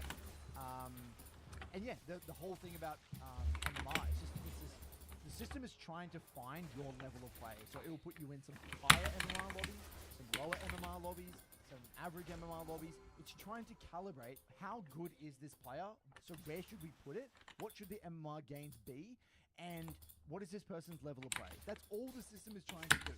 And the more games you play, the more accurate it's going to be. And that's it. And that's the tough pill you have to swallow. Yeah. It's weird because to someone in this movement, that whole, what you just described there is like, it could just be another belief system. That you just believe in the matchmaking works. Yeah, that is true. And we don't have access to the actual matchmaking. Like Riot don't have publicly accessible matchmaking. Was it True Skill? We don't know exactly how it works, right? So that's like a proprietary thing. So we don't actually exactly know how it works. But what we can draw on is our experience helping thousands of people move up the ladder in accordance to their level of play. Yeah. So we do have a pretty good data set. We have a good data set. Exactly right. But we don't. Yeah. But you are right though. We don't have hard evidence that shows how the matchmaking system works. So theoretically, right, this whole belief system could theoretically be perpetuated because there isn't like hard evidence. There is value in pursuit. The second point was that there was no point getting high elo, and we've had this before many times. I think with that whole video, that was the guy who did that breakdown of talking about the amateurs. That guy, that video, he said something about that. It's not a degree on the wall, so it's like pointless or whatever. Yeah, and just like you could say that about any hobby. You could say that about tennis, chess, painting. Sure, painting has no value. You're drawing a little horsey on the wall and no one gives a shit about it. Okay, but you had a lot of fun, you got a lot of satisfaction, a lot of contentment out of it. How do you put value? Just because something is not going to make you a lot of money or provide you any material gain doesn't mean it has no value. It's the value is in you enjoying your hobby. We don't shit on people who like playing Warhammer figurines just because it makes no money. That's because that's what they want to do. Some people do. It is sad. I think it's just a thing in society where people do kind of attribute, like if you're not making money from it, or if it's not getting you social status, then why are you doing it? Yeah. I think there's a loss of, because again, this whole thing about a movement, it's moving away from the individual towards the collective. Right? I think that, like, it's a waste of time to try to push people to do this thing, and that's because like it's a waste of time. There's a lot of what we call like skills and the people that have written into like the Broken My Concept podcast that have used like the idea of three block method, the growth mindset to apply to other areas of their life. There is a lot of skills you learn from League of Legends because it is a sport just like other sports. Parents love their kids doing sports. Unfortunately, video games is not one of those currently because video games have a pretty bad rap in terms of in society at the moment. But yeah, basically, you're basically saying sports are a waste of time. That's what that means. When people say sports are a waste of time, that's basically saying that. Because again, League's not viewed as a sport. Yes. And we've had so many people who have done insane things using their skills from League. Like we've been right in, like joining the academies and stuff. Who've like helped battle like addiction and stuff through like developing a growth mindset and then through League of Legends. But I do want to say that even though we've had a lot of those stories, even if you got zero value again in terms of just like all these achievements, let's say you didn't develop a growth mindset, you didn't learn how to conquer an addiction, or you didn't learn how to regulate your emotions, that's okay too. Of course. But if you just played League and you had a bit of fun and you just had fun climbing, great. Yeah, I like watching TV in the evenings a little bit. Exactly you know? right. Like, it's all good. And the other one here is the third point. He said that it's not worth doing because you can get high elo, but it just takes too long. That's the catch. Yep. Again, pretty straightforward. Anything worth doing is going to take time. Anything in a very competitive environment. If you want to get to the top of it, you need to put in the hours. That's like a no shit Sherlock type thing. Right? Everything should be fast and easy. Everything should be fast and easy. Again, going back to the video game, The McDonald's mindset. the McDonald's, the fast. It's like League, gambling. Climb up the ladder fast. Give me my rank now. Give it to me now, and I want it to be easy. So entitled, isn't it? Yeah, it's crazy. Oh, it Getting angers angry. me. It is. And the last one, he's complaining about silver games, these people in silver being so bad, and the reality, and that he's losing these games, he can't possibly, and the reality, he is a silver player. And that's the tough builder. He's making decisions at a silver level. If you were making decisions at a gold level, you would be gold. And the system will force that upon you. It will force you to wrap your head around that fact. And depending on your gaming background and how often you can play and what can be, like getting silver can be an achievement. Yep. We're going to go from iron to silver, awesome. That's really fantastic. So definitely not like saying that that's a terrible thing. It just is what it is. It is objectively, you're playing like a silver player if you're in silver. Yep. So, I kind of wanted to, really help people who are falling trapped to this, is that you need to really ask yourself, what makes this so appealing? What makes you so, My what makes countermeasures you really are ready, rally behind this even if idea you are emotionally? And I think that it's not something that, again, is logical, and we can sit here and go in circles, talk about logically, but I don't think it is a logical thing. And I think that it is a movement, it is a belief system, and I'm hoping we can get this podcast episode on people's YouTube feeds to kind of battle, win the war, clean up the streets. I don't think we're close to winning the war. We're winning the battle. The unseen blade is the criminals. deadliest. Yeah. Any other comments on this one? I think they're very weak arguments. I just want to point out, very weak arguments. Very Like, weak arguments. Batman had the Joker to fight. Like, that's a good enemy, That guy's got some powers behind him. He's, like, really got a belief system. He's got a lot of resources, some gusto. Like, who are we versing?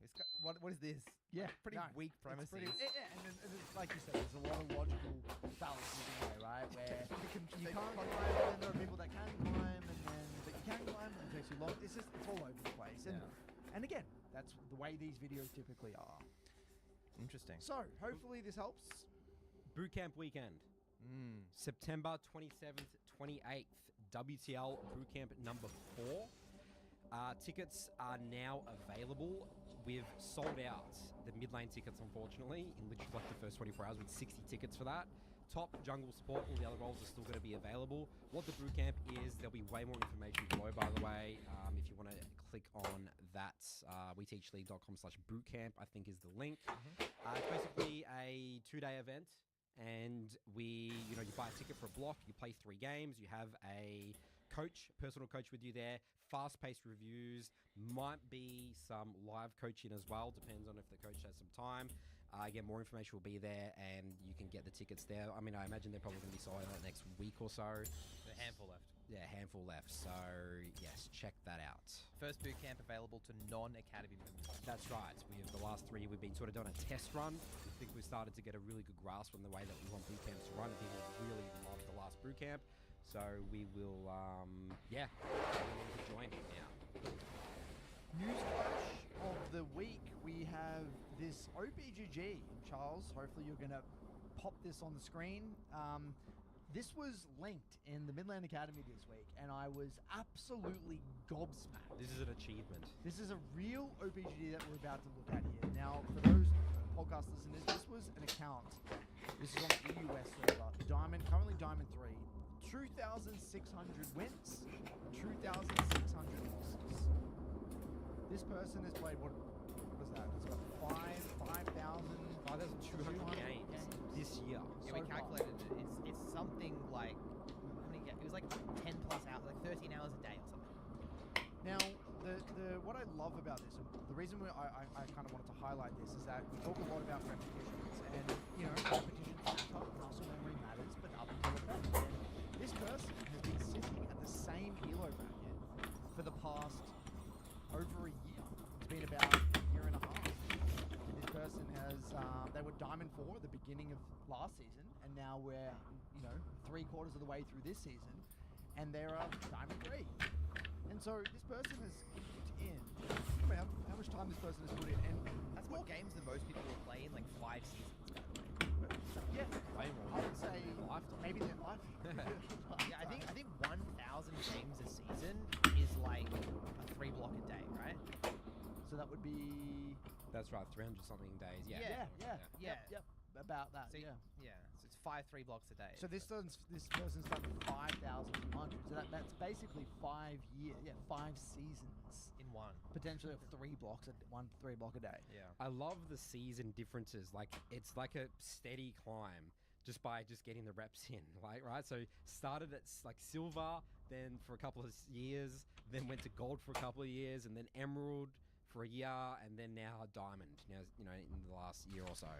And so, Really interesting. and this person basically is a Gwen OTB, 3,300 games. Gwen Cup, Gwen in. It's comical when you say that. And it's, look, we're not here to rank shame or anything, but it's a great reminder, guys, intensity. And having intention. If you just mindlessly queue up, you mindlessly play, muscle memory and talent will only get you so far. And the tough pill to swallow for this person is that they are literally they're going to go nowhere. Right? If you played 5,200 games and you're still at the same rank that you were, 18 Something's months got to ago, change. It's like, what's the quote? Nothing changes.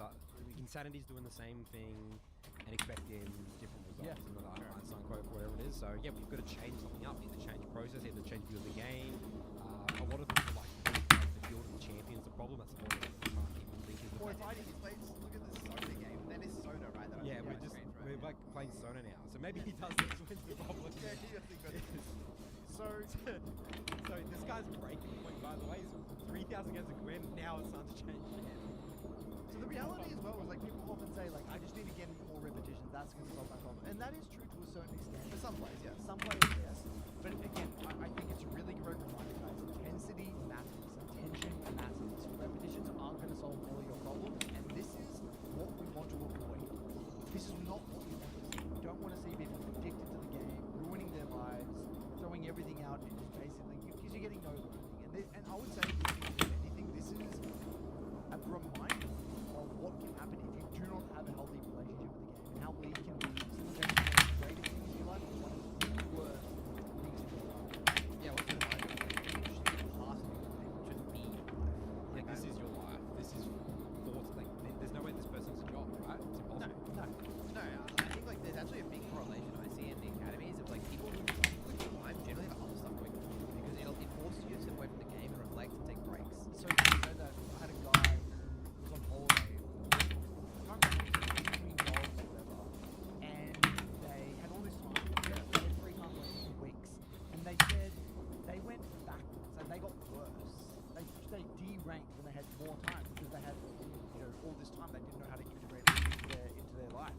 They ended up playing too many blocks. Nathan, you spoke a lot about Will extensively on the podcast, right? Or you want to maybe elaborate on that? Yeah, when he first got, when I was coaching him first, got rank 1 on the North American ladder, he high school at the time, and he literally said, you know, a couple of weeks ago, he says, I felt like I was playing. I had a better relationship with him. I was playing. I had a healthier mindset when I was playing Eyvallah. less than what I am now, because obviously he's out of high school, he's graduated. It was a couple of years ago, which is very interesting that that's possible, right? Getting rank 1 on the leaderboard, in high school, playing less than, you know, what he is now, you know? Well, it happens on a micro level for a lot of people. And like on the weekend, I see a lot of people, they gain LP during the week, and then on the weekend when they have they lose all the LP. Like I see that They're playing quite like 10 frequently. games or whatever, and then they start tilt killing and stuff like that. Yeah. Yeah, it's crazy that it works that way, and then that just goes to proof that there is high intensity, there is focus. League is not a game where you just automatically go on the rip and you're instantly your skill level. It's just, and then it's just like you're just trying to like progressively. No, because it's a performance game. Your performance It's in a sport. It's a sport. Okay. It's a goddamn sport. It had that on a t-shirt. Yeah. League is a sport. That's gonna be our movement. League is a sport. It's not like a gambler's game. So Nathan, Natty Nat, he's been the talk of the town over the past week or so. So you've done a bit of research. Yep. So, why? Who is Natty? So he's a Rengar OCD. Rengar, watching from Europe. He's currently camping in Korea. Charles again, good put up the OPGG. So we have multiple OPGGs to put up on this episode, Charles. Just a reminder. Go back to the Reddit post code. I just want to read out the headline. So the headline on this Reddit post here is Natty Grandmaster Korea with an obscene 87% win rate in 140 games. So people are like, whoa, that's really impressive. That's really impressive. Climb, there was a comment here saying Quad, who was like a pro player, went 54-0, starts in solo queue last world before he top Tango, duo, actually, okay, anyway, don't remember that last part of the comment. But yeah, no, that's like pro player level stuff, right? So this guy is absolutely, and this guy's not a pro player, he's a solo queue player, he streams and plays Rengar. So people have been making videos, you know, like, how do you do it? What's going on? So I want you guys to visualize a scenario for me right here, talking about Rengar. I'll get more into the specifics. I wrote some notes around what I observed from his gameplay. Rengar, all right? I want you guys to visualize a team fight happening, all right? Rengar pops his stealth. You know how you know when you're close to Yağmur people, you değil, get a little thing on top of ısıtıcı. your head. Yep, eyeballs. He very sort of patient, not going in. The enemy's starting to panic. They're all starting to move back group. Really, really patient on the ult. Gets behind a wall. Instantly one-shots the 80 carry. The entire team goes and turns on him to try and one-shot him. He empowers W's and stuff. You know, he sometimes gets away, sometimes dies, but he's just killed the primary target, the 80 carry, and he's burnt and wasted so much time for the enemy, even though he's died, or even if he's lost all those HPs out of the fight, his team's able to clean up because they tried to kill him.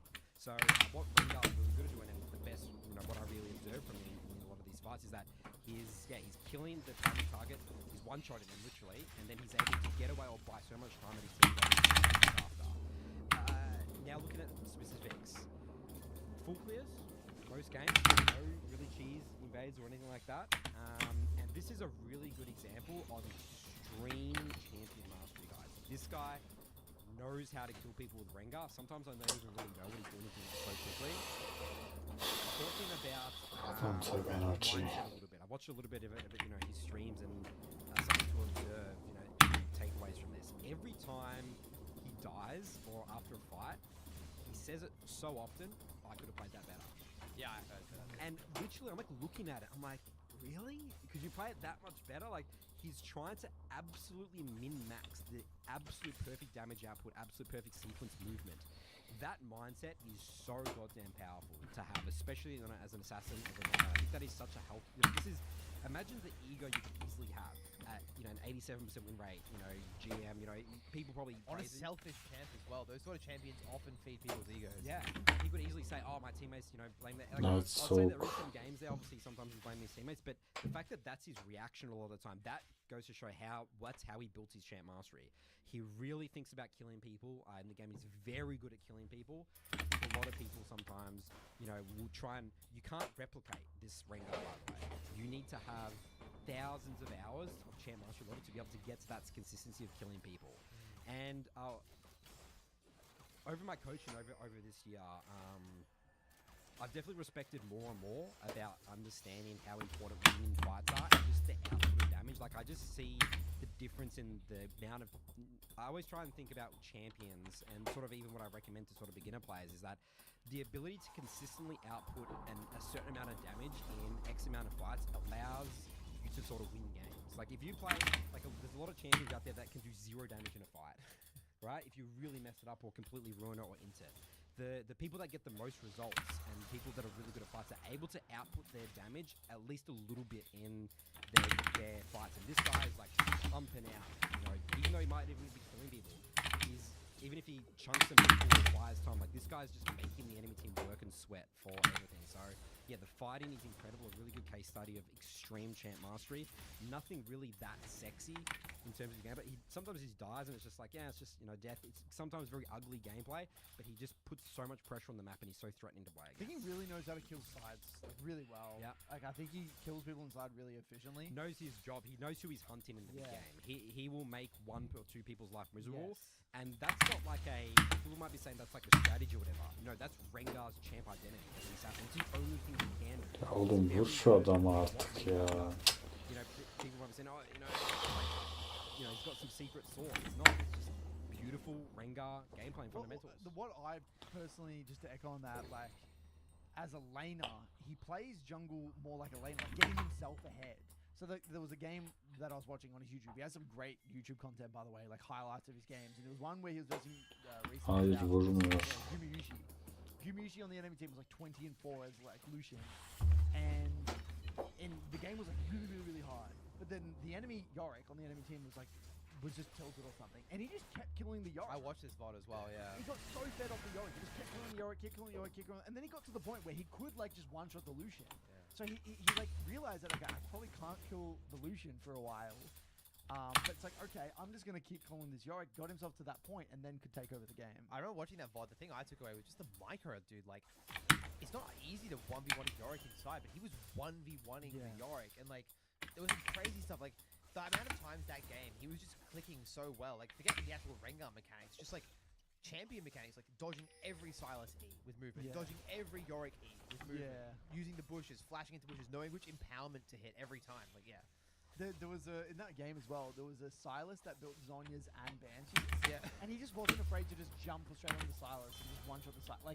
Like Yeah. I feel like if I was in that scenario, like I'd be hesitating. Oh, do I really want to use my R on this guy? But he's like, I'm just gonna kill him. I have to kill him sometimes. Yeah. And like you said, he's willing sometimes to just go down. He knows that he's just gonna create a lot of space, take someone out of the fight at the minute. Like he never dies in a low value way. There's not a single death he has where it's like he's just out of position. Caught, he's getting nothing. He's either taking jungle camps, he's either cross-mapping and preventing invades, or even if he does kind of get caught, he'll play it in a way where he's like at minimum trading 1v1. So he's definitely... Kasık senden daha iyi onu mu anlatmaya çalışıyorsun? Patience in his fighting. Yeah, a I think lot of is the next level. pages. There's some ults he just literally leaves. He just the ult expires and that's it. Correct, yes. Everyone feels forced to go into the Rengar ult. It's just they'll rather just run in and hope something happens. He knows whether it's going to work out or not. He knows whether it's going to be a high value death or not. So I think what the average person can take away from this is like I think like you said, champion mastery. How far champion mastery can really take you. But also again, it's really what League is at its best. O kadar çok şey anlatıyorlar ki hangi birini anlatayım dostum ya. Pumping out maximum damage, efficiency, and it is also just having a blast. You know. LoL'dan bahsediyorlar. I love to see that. And he's having a lot of fun. Obviously, people say, "Oh, he's winning. It's a lot of fun," but you know, he's had to put in a lot of work to get to that level that I'm sure was sometimes not as fun. I was talking to Tim about it, and apparently in EU, he says as soon as you get to Chal, you have to ban Rengar. Like everyone bans Rengar. wow. It's like a perma ban in EU, like Chal. Right. Because it's just no one can deal with him. Yeah, So- awesome to see. A really good example of champ mastery. Good player wins and climbs. Thanks, Charles, for that one. This just in. So to move on to school post of the week here from Kyle. Titled Chovy on Talent. I know this topic has been brought up on a few BBC episodes, so it's always nice to see when pros have the same view on it. Specifically, that saying someone is talented is kind of unfair to them. This is a quote on the situation from a Chovy AMA recently. Question: how did you develop knowledge of laning and last year? Chovy replied, I just research a lot. People often call it talent, but I don't agree. While I admit I have more talent than others, calling it just talent feels unfair. I've researched a lot and think about it often. every champion has strong windows at different levels. I calculate those situations. I think about whether there are ways to deal with them and how to pressure harder when I'm ahead. Since every game starts under the same conditions, if you don't study, you won't get good results.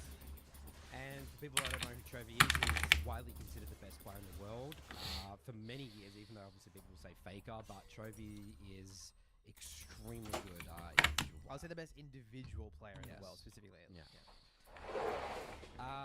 Yeah, I am the biggest Yeah, fan well. of I love, even if it does exist, I just don't care. I don't give a I think shit. it's awesome that he acknowledges it, though. He says, Yeah, he says I I'm am talented, talented, but I also put in the work. That's like crazy. Yeah. Yeah, I love it. I love him saying that, this is the work. I mean, I think it's even understated. He says, I think about, often in research, this is like his life. He's like dedicating his life to Yeah, it was this. spans thousands of solo queue games, scrims, 1v1. And thinks about it every second of the day. That's what the best in the world are in any sport. They're obsessed. So look at in this. any sport. This is Any this, sport, yes. this thank was a you. follow-up question in the AMA. Please share your secret to waking up early and regularly in the morning. First, this is what he says. First, I set about 3 alarms. I make sure I can get at least 4 hours of Evet. sleep. Look, lately I don't know. On days when I don't have community service, I don't know what that means. Like family fan stuff. I used to wake up at 12:30 p.m., but nowadays, even if I don't set an alarm, so basically he barely sleeps. Yeah, Like, doing the unsustainable. he's doing the unsustainable approach. Exactly right. And I'm not saying we've worked with players at this level, but we've worked with players. Again, I'm going to highlight Schernfire when Schernfire was at his peak and back in Direwolves.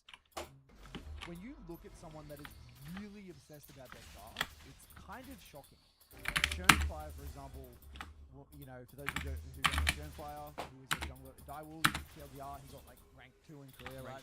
Rank That was like 3. in 2015, 2016. Trialed for T1. And even recently, amateur did he thing. get like Yeah, it was pretty like, high up? yeah, He was top 10, 20. wasn't he? Was it top 10 in Korea or something like I think it was top 10, maybe.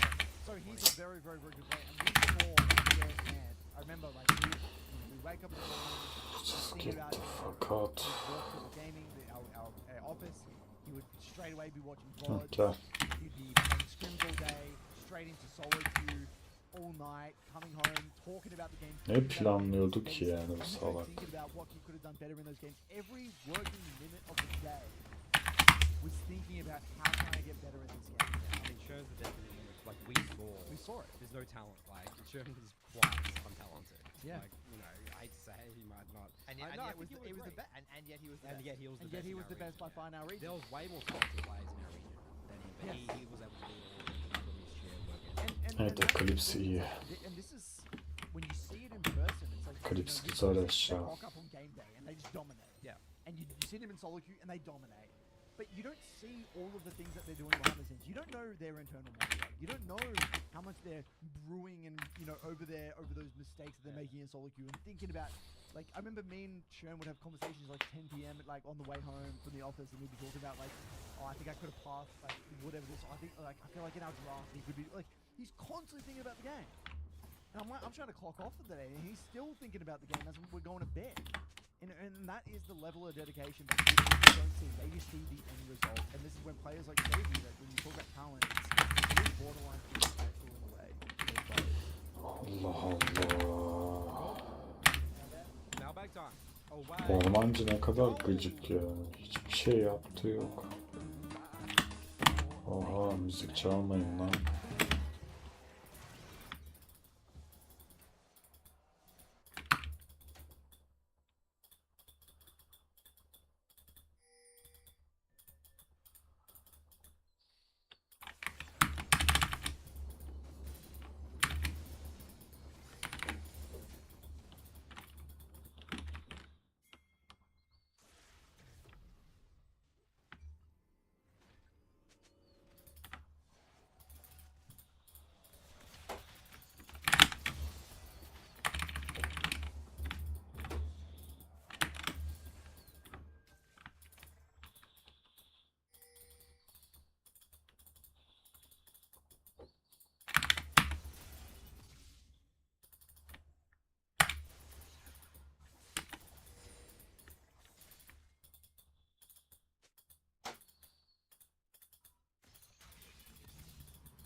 Ananı sikeyim ya.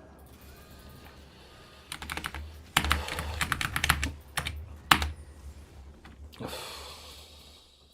Fırlatamadım şurikenleri.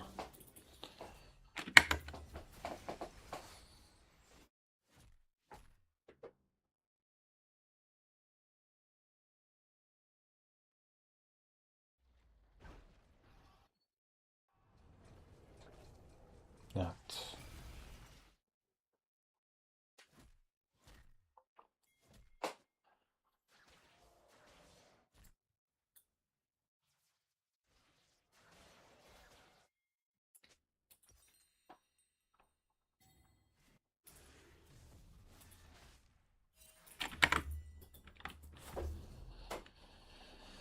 Bilmiyorum ki. 162 vermişim fazladan. 300 de kendisi. 462 yani.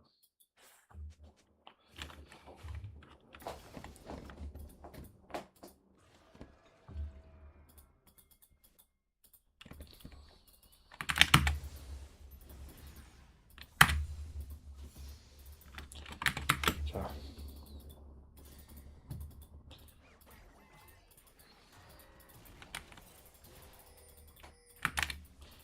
Ya şu amınıza koyacağım işaretlerinizin anasını sikeceğim ha. Orospu çocukları ne var? Amına koydukları ne var? Orospu çocuk. Götüne sokacağım şu işaretleri artık ya. Amına koydum bunlar.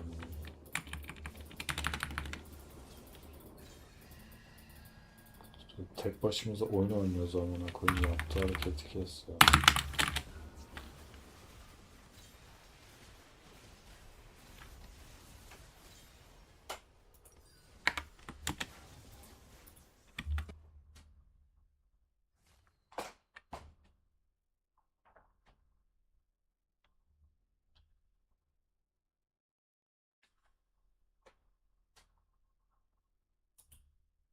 So unless you've been living under a bridge, you've probably seen one of these Mel hate threads at one point or another, complaining about how bullshit the kid is, how hard it is. You're right, I should do that instead. It really got me thinking, what is the ban rate? And I kind of saw this one of these recent posts about Mel, and I was surprised to see that Mel's ban rate was astronomically high at nearly all ranks.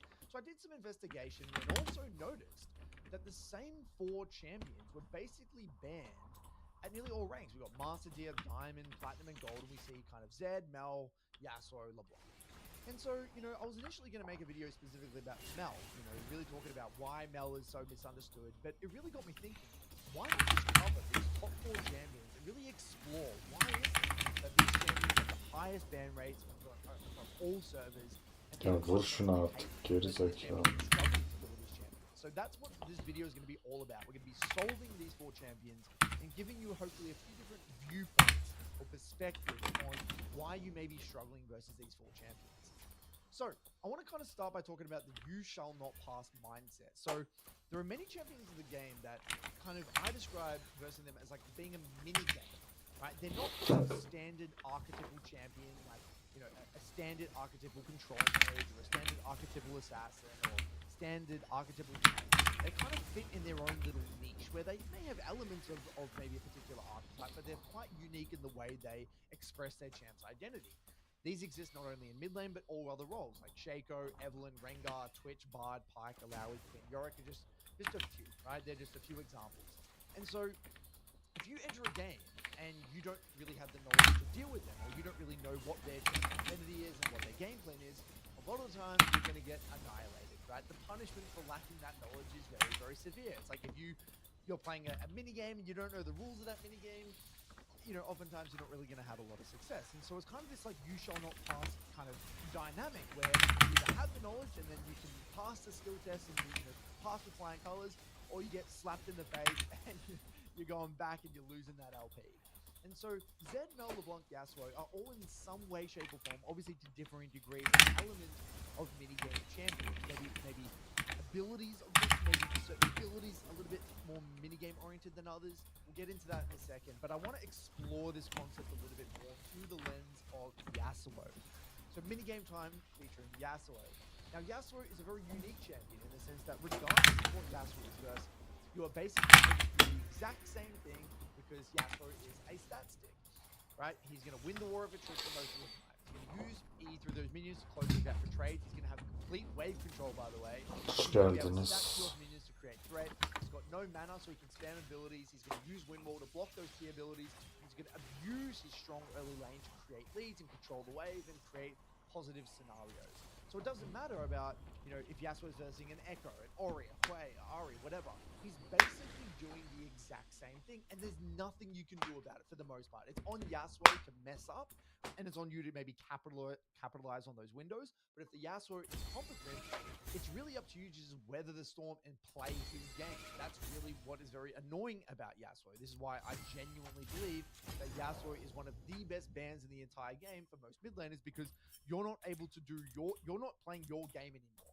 The moment you load into a game, you're playing Yasuo, you're playing his game. No matter what, even if it goes bad or good for him, you're playing Yasuo's game. And that's the frustrating element about dealing with this champion. Now, I want to, you know, before we go deeper and get into the nitty gritty here, at a high level, how do we begin thinking about dealing with these champions? Step number one is always, what is the mini game? What is that particular champion trying to achieve? What is that mini game that they're trying to do? Then, okay, now that I know what that champion's trying to do, how do I make it hard for them to execute that game plan? So I might enter a game versus Yasuo. It's like, okay, I know they're going to want to trade onto me early. Maybe they're going to want to bounce the wave out, create long lane states. They're going to try and win the war of attrition, yada, yada, yada. So then it's on me to try and figure out, okay, I know what they want to do. How do I make it difficult for them to do what they want to do? I'm going to try and do waves with it. Var. Bir tane kostüm var. My resets. I want to call for ganks or whatever the hell it might be. And then step number three is then I develop that muscle memory by practice and testing, you know, doing 1v1s or, you know, getting into the matchup specifics. And so this leads to another question, you know, what are the three genuine core reasons for banning? Like, why do we see these champions get banned so often? So the first one is you don't know the mini game of the champion, and I think Mel is a really great example of people just don't know what Mel does. They don't really understand the rules of the kit. They don't really know how the kit fundamentally functions, and especially in the lower tiers. I think in the upper tiers people kind of get it, but in the lower tiers, you know, silver, gold, platinum, bronze, whatever, people just don't know what Mel does. They don't really know how the kit goes. So I think that this is the main reason. The second reason is that you know the mini game, but you find it hard to handle. Some people may say this about Mel. They know what it does. They just find it hard to handle. I would beg to differ. We'll get into that in a second. I think this is very common for Zed, though. People know that the Zed's going to WEQ in your face, and they know they're going to do all these things, but you just struggle to deal with it. And the third one is that mini game of that champion counters your champion's identity. A classic example of this would be, let's say you're playing a lane bully type champion like Orianna, and you're versing a Yasuo.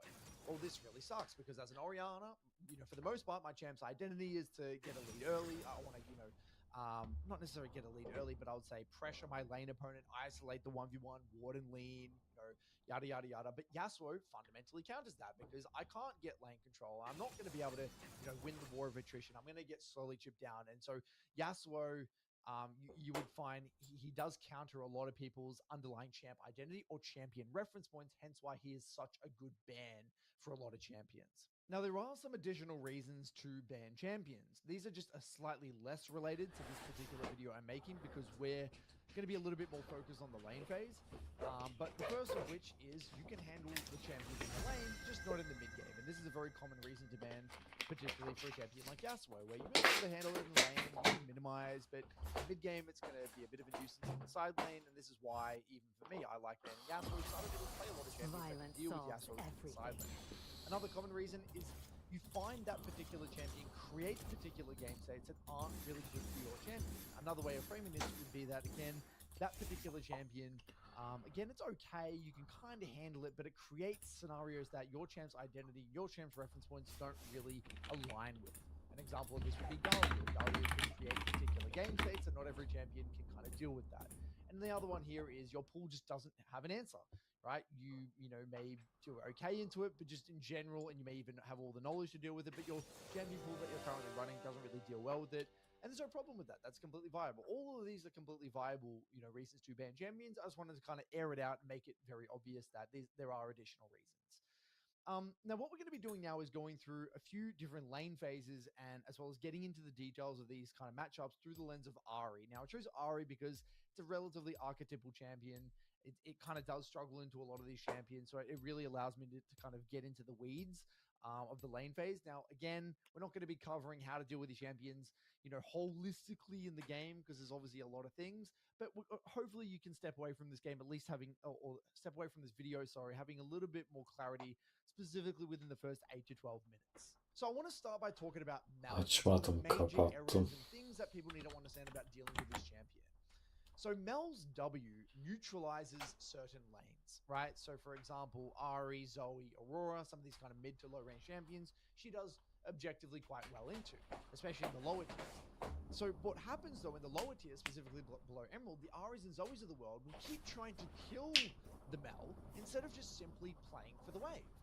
So what you'll see in the higher elo brackets, why people don't really struggle with Mel, is that you look at any good quality Ari or Zoe or Aurora, they're not playing to win the 1v1. They're not playing to trade with the Mel. They're just constantly making Mel react to waves, standing outside the wave, and using offense as defense. And this is why Mel really struggles in the higher elo brackets, because these champs can kind of dictate the pace of the lane. Now, Mel's W punishes undisciplined play.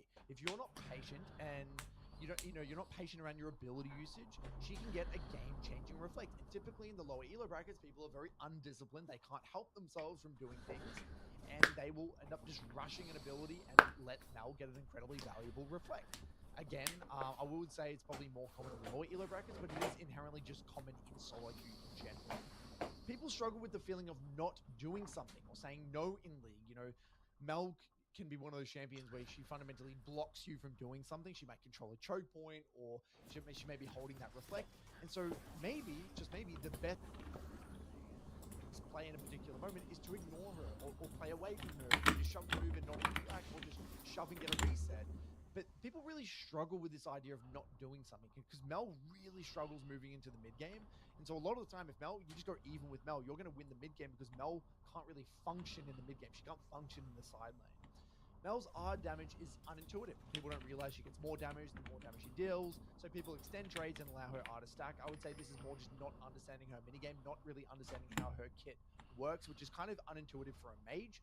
And then lastly, below Emerald, and this is the big one, horizontal movement and being hard to hit is not a common skill that is developed. A lot of people don't really know how to engage in that game of dodgeball, where it's like, okay, I do need to be a little bit slippery. I do need to be engaging in some horizontal movement, being a little bit hard to hit, which leads to Mel landing a lot more ease than she should. Her abilities are actually hard to land. Her Q is sure, she might clip you with one projectile, but unless you're standing still or she's landing her root, her Q's not going to deal that much damage, and her E is a very, very hard to hit slow projectile. So if you're competent with your movement, horizontal movement, positioning, you're never really going to get significant damage dealt to you, by a Mel. And this is why, again, the lower elo brackets, Mel really, I would say, thrives comparatively to the upper echelons. So let's go ahead and take a look at an example of one of the most common Mel matchups. So what we've got here is the El Clasico Ari versus Mel matchup, and I've just pulled a random VOD from Domisum, and this is an Ari versus Mel in Korea Grand Master. So what we're going to be doing here is talking about, obviously, the interactions of the kit, but we're also going to be talking about the high-level strategy. And so, first things first, Ari has a lot of good, movement speed through the W. So you'll see a lot of beautiful Ari players using that W reactively to avoid those skill shots. So even from level 1, what we're already seeing is the W start, which I like, or very nice auto from front of the electrocute. And as you can see, Mel finding it very difficult to get a lot of value because Ari's just moving in such a slippery manner. And Ari's just constantly trying to trim the way with those auto attacks to make sure she doesn't get massively slow built. Also, look at Ari's movement. She's trying to be very jagged with her movement, using that W reactively to avoid as much of those Qs as possible. And so the mentality in this matchup is that, yes, you are going to take a lot of damage. Yes, it is going to be a bit of a heavy trading matchup. Okay, that benefits you as Ari because you don't mind playing a bit of a fast lane. You can go back for an early dive, so that's okay. And so what I'm going to be looking for as this game goes on is Ari using Qs through the wave, using offense as defense, and trying to kind of shove the wave and make Mel react. So as you can see here again, a nice little kind of creative W, using that W kind of get that movement speed, get the level 2 first, go for a high value Q through the wave onto the Mel to proc that Electro. And we're already kind of making it quite messy, playing the lane quite fast. Notice how Ari is playing this lane quite aggressive with abilities. We're definitely not afraid to trade here. A lot of beautiful horizontal movement, jagged movement, making it hard for Mel to get a lot of value from that Q. Look, if we just freeze frame here, look at this movement. Beautiful horizontal movement, baiting out those abilities, using that W to close the gap. Now, Mel here went W level 2. Okay, that means that W is on a very, very long cooldown. We don't need to be afraid anymore. And this is where, look at this, because we're engaging those very beautiful, jagged movements. We're constantly shoving in the wave. This is where we can start to regain a lot of this lane control that we missed out on level 1. And so the longer the lane goes, in a way, it kind of gets easier because as Ari, your wave clear is so significant, you don't really have to engage with Smell too often. But again, Ari really looking for those high value Qs. Beautiful, again, horizontal movement here, baiting out those E's. Look how hard it is for Mel to land that E because of the movement speed from the W. And this is where Ari's just going to slowly win that war of attrition. Again, more Qs. Mel can't be reflecting them because if she reflects them, she's going to go or that key ability is just going to stay on cooldown. Again, Mel really struggling to land those E's. Nice and aggressively. Beautiful high value Qs through the wave onto the Mel. We've got complete lane control now. We're definitively winning that war of attrition. And Mel's now definitively on the back foot. And what you would see if this were played out in, let's say, Silver, the Ari wouldn't be going for those high value Qs. They would be getting hit by each and every one of those E's. They wouldn't be engaging in horizontal movement. So Mel would be getting a lot of value from those Qs and E's. And the whole dynamic of the lane would look very different because then it would be too low to contest the wave. We'll fast forward a little bit here. We go for a nice little early Dark Soul refill reset.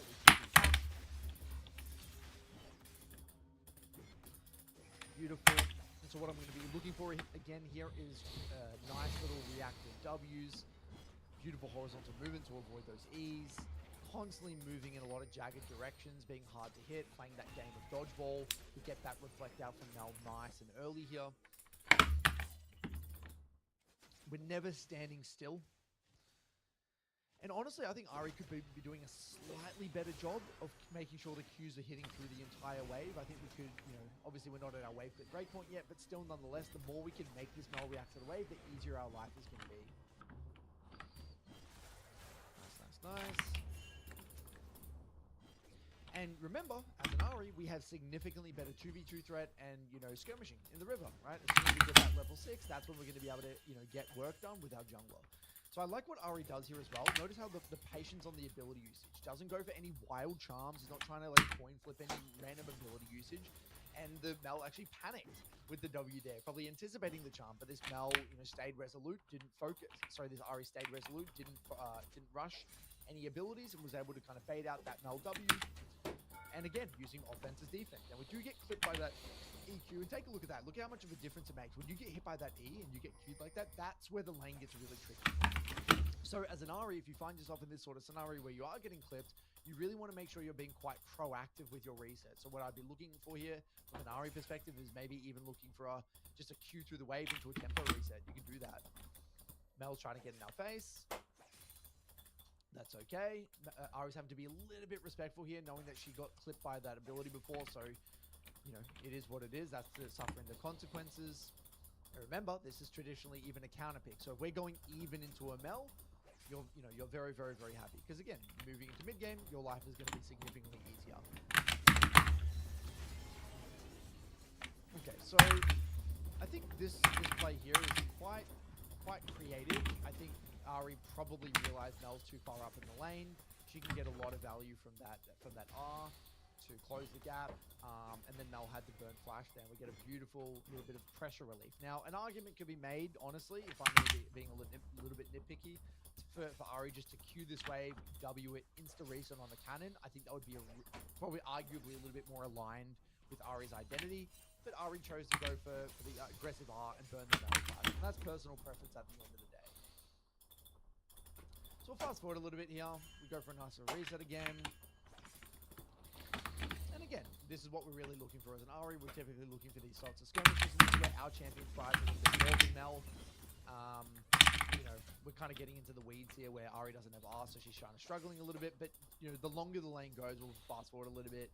This is where you typically going to just be engaging a lot of offense as defense. So we're going to be queuing the wave a lot. Tempo resetting, we'll look to shove and move and complement our jungler because Mel can't really prevent us from doing so. It obviously helped here that Ari picked up some kills at that skirmish, but I think the rest is kind of history here, and it looks like Rengar comes through and gets a massive advantage. So what I like about this VOD is that it's not perfect, it's scrappy, it's solo queue, but we did see beautiful reactive W usage, leveraging that movement speed to avoid skill shots. We saw Ari standing outside the wave to make Mel make a choice between us and the wave. We saw high value queues where Ari's trying to use offense as defense and make Mel react, and we saw good ability usage patience, not rushing those charms, baiting out those Mel Ws, and kind of slow, fast-paced the lane and not allowing Mel to isolate the Pokemon. Now, admittedly, Ari could have done some things better here and there, but honestly, it's a very different dynamic.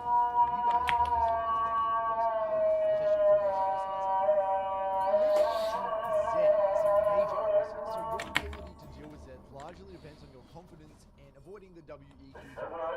So one of the biggest pain points is that one WEQ combo to the face will undo all of your previous work, hence the frustration.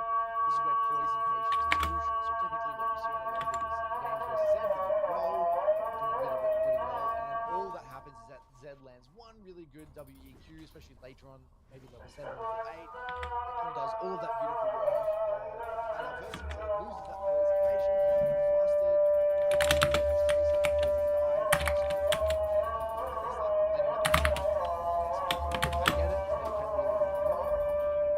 it's just important to realize that the more competent you are dealing with this combo, the easier your life is going to be. So Zed's WEQ combo is usually not one to be dealt with for the most part. You can build your habits and works quite creative. You must learn how the combo works before the fear sets in. Typically what you see is people just baiting it out, engaging the another key problem is not respecting that W shadow and moving into it, allowing Zed to get on top of you, not understanding how the CC's head works behind you always, not punishing towards high W cooldown. So let's go ahead and take a look at an example. So diving into another example, we're also taking a look at another Ari lens. Okay, and I thought it would be cool if all of the examples can be through one champion's lens, so we can maybe lower the so this Ari decided to bring defense, play very one-way trash, which I don't know if I fully agree with. Maybe it has something to do with vertical junglers going in big positions. Typically, you want to see something that's slow. Zed traditionally has a very weak level, kind of like 1 to 3, even 1 to 5. You typically can kind of bully Zed pre-6, post-6 gets a little bit better. So what I'm going to be looking for in this lane is things movement, those WEQs, using W reactively to avoid some of those combos, as well as trying to punish Zed a little bit in pre-6. It's also worth noting that this particular Zed versus the Lecher Ignite, whenever you're versing Zed, it's always very important to factor in what setup you're versing. If you're versing a first strike TP, that's going to be very different if you're versing the Lecher Ignite. The Lecher Ignite is a lot more burst rate post-6, a little bit more scaling, so obviously a little bit more early damage. Same thing with optimization. The Zed went D-Shell, didn't go D-Blade, didn't go Longsword. A few little I guess, changes that are worth noting. So just timing our abilities with Vlad said beautifully, punishing the range for melee here, constantly being the one that is slow building into the Zed. This is typically what you would want to see, especially from like Ari, whatever. So let's take a look at the first WEQ combo. This is where people start to experience pain. So Zed's now level 3, first one for that WE. Typically what Zed needs to do is to cast that WE on one side of your character, push you into a particular kind of direction, and the daggers, the shurikens. So here, notice how Ari does a little bit of a wiggle. She goes in one direction, and then goes a different direction. She's shooting that way, and then shooting that way. So she kind of did a bit of fancy footwork there to avoid those cues. That already, we are safe to kind of pressure and do whatever the hell she wanted. And she also felt confident to walk past the shadow here, knowing that Zed had cooldowns, and that she could also stand her ground because she hadn't shown that she did level up time. So now again, we can continue to bully. Now Zed's W is on cooldown, so we don't really need to be nervous at all. And notice how Ari here was able to go for a beautiful auto W there, not being afraid of the W cooldown because it slows down. Making sure we're not standing behind those low minions, so Zed isn't able to get those high value Qs. Notice the distance here as well, guys. Look at this. Look at this beautiful movement for a second. I just want to highlight this. Was so goddamn nice. So Zed, obviously, we've got our last hits, and now Zed starts moving up. So Zed knows that Ari has no W. We know that Zed's W is up, so the mind game begins, right? Where we know that what Zed's going to try and do. So Ari automatically is backing up, trying to keep that maximal distance between Zed and ourselves. And so she backs up, backs up, backs up. And notice our movement here, again, wiggling in different directions. Goes this way, this way, this way, this way, trying to be, engaging in that fancy footwork to try and be hard to hit. And then Zed actually does, something quite nice, tries to time that Q with the last hit, but nonetheless, Ari was very, very slippery and ends up voiding those shurikens. And now, look at this. We are 3 minutes in the lane. We're nice and healthy. We've got complete lane control. And this looks night and day difference comparatively to a lot of other Ari players versing this matchup. And it really comes down to playing around those cooldowns, beautiful little jagged movement around those Ws, not being afraid of walking up when Zed's on cooldown. This is a really great example of that. So here, Ari actually goes very aggressive, goes straight up past the W there. Is confident to do so because he also has Ignite as well, which is also worth noting, and gets a nice little chunk. I actually really like this reset from Ari. A common mistake you see when people verse Electro Ignite Zed is they stay too long in limited resources and they get really low and they typically die. So remember, when you're versing Ignite users, you want to make sure that you're staying nice and healthy to prevent yourself from getting into kill threat range. So unfortunately, runs into a Carthus. It does get a bit punished there, but that's okay. Okay, so it's kind of rinse repeat here. Fast forward. I guess some shenanigans happening here. Looks like they're both people trying to help fix the wave. Our jungler came through. I don't want to overcomplicate that. We'll fast forward. We didn't get any kills, so it didn't really change anything. We've now got our lost chapter, and this set is working towards probably their Eclipse or something, or Voltaic, with the pickaxe. So, now let's take a look at the lane as it starts to get, getting closer to that level 6 and beyond. So we're seeing the same thing, right? Zed throws that WE out. We use our W reactively, engage in those weird horizontal movements to try and be hard to hit. Now that W's going to be on cooldown, we can walk up and we can maybe use some trades here. So we get our level 6 first. We posture up nice and aggressively, try to get in range, utilizing our W to get a nice little trade. Again, we're only able to do that because that ZW is on cooldown. Now Zed is walking up. His W is going to be on cooldown soon, so we're going to be a little bit careful here. And notice there's that kind of push and pull dynamic here. And remember, our job is, we're not there to necessarily kill Zed. We're there to kind of make Zed sweat the farm and really make sure that we are playing in accordance to our reference points. A lot of people, when they verse Zed, they get caught up in the whole rat race of, I gotta kill Zed, I gotta shut him down, he's gonna scale. But no, just relax, do your job, constantly slow build waves, ward and lean, and you're gonna be A-okay. So this Ari got a bit of prio, ends up going for a roam. That's okay. We'll fast forward a little bit longer here. We come back. Some more shenanigans. Looks like Zed tries to kill our jungler. We try to complement him. So I don't really want to get into this. It's not really, overly significant. So I just want to come back to go to when Zed comes back.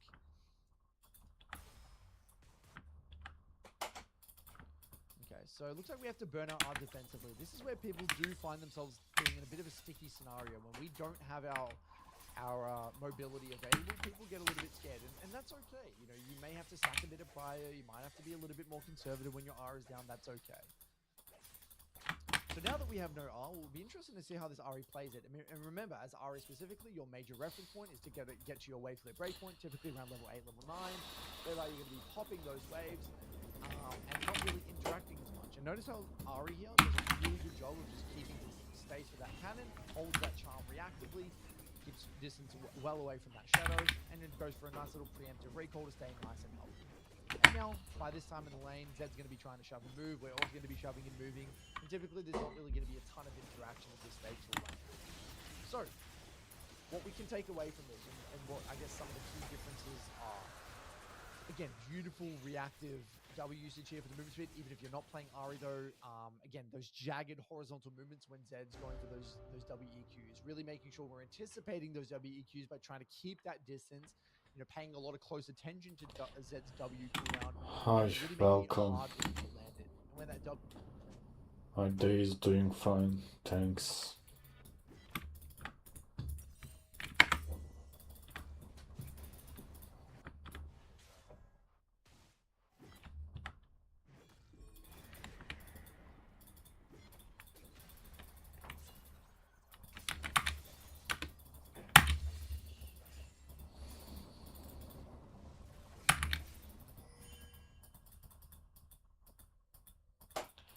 Neyi göreyim Mustafa?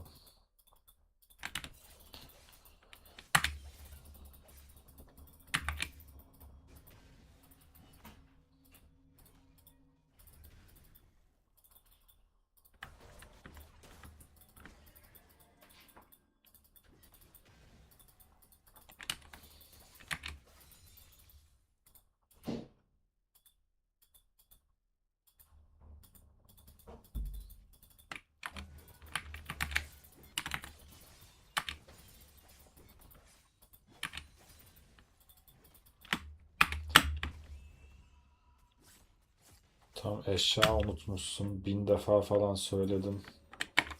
Bu eşyayı almayacağım, iyi değil diye.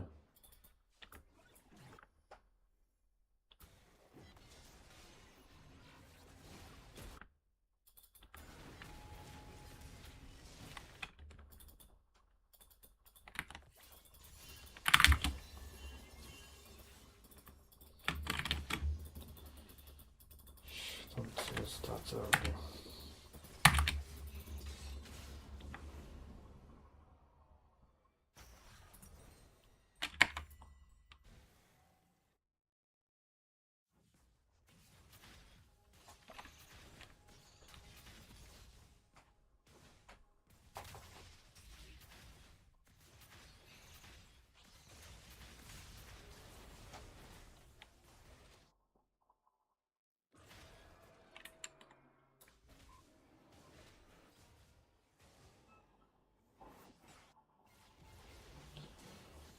Hoş geldin Okan.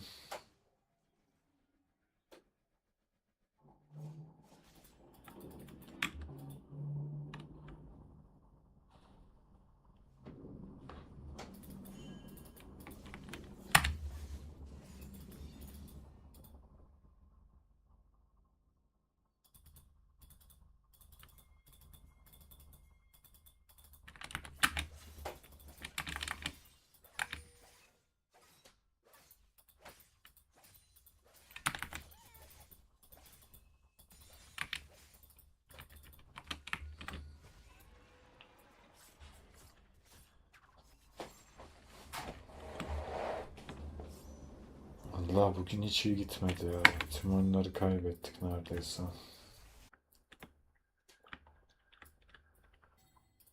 Emerald 1.60 LP'ydi diğer hesap. Emerald 2'ye düşürdük onu. Yani az kalmıştı Diamond'a. Şimdi uğraştırıyor yani şimdi.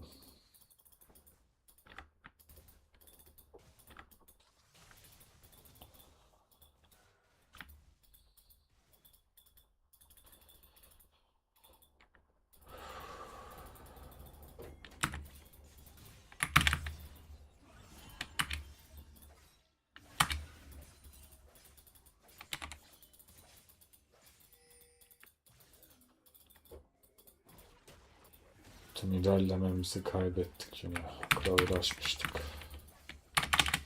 Onun haricinde işe gideceğim birazdan. O biraz canımı sıkıyor. Öyle. Bir de yoruldum ya yayın yapmaktan. Sıralar cidden yoruldum yani. Biraz daha fazla yayın yapıyorum şeyden dolayı. Saatleri doldurmak için. Ama yoruyor bazen yani.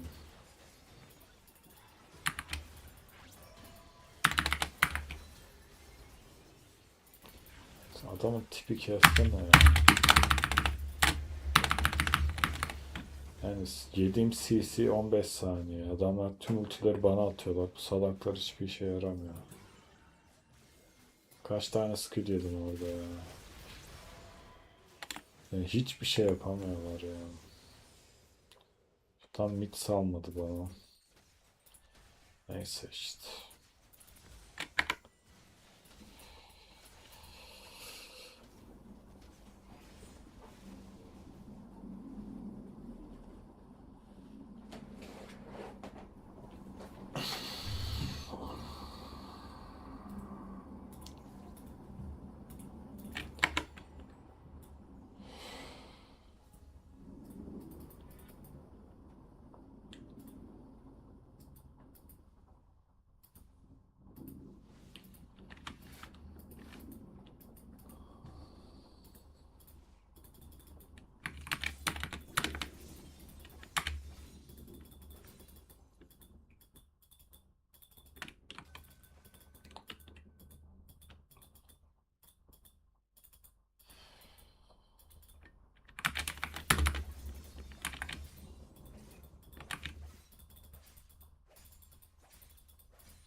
İyiymiş.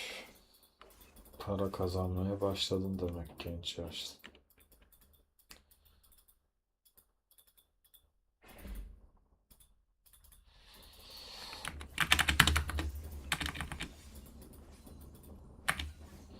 Arkadan kapatacak beni değil mi şimdi? Yok. Girmeyin oraya.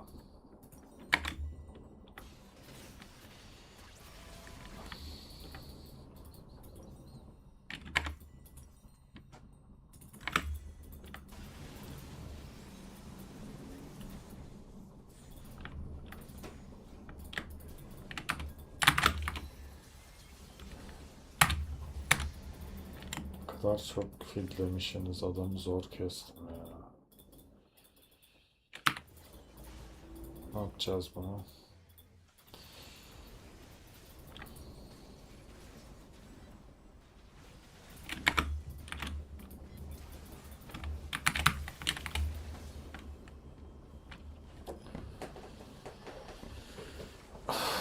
Fucking hell ya.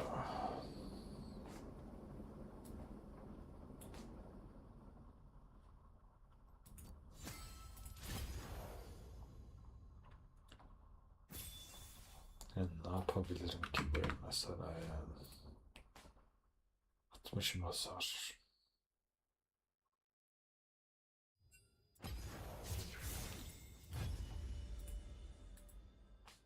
W was on cooldown, we can posture up and then look for those trading windows.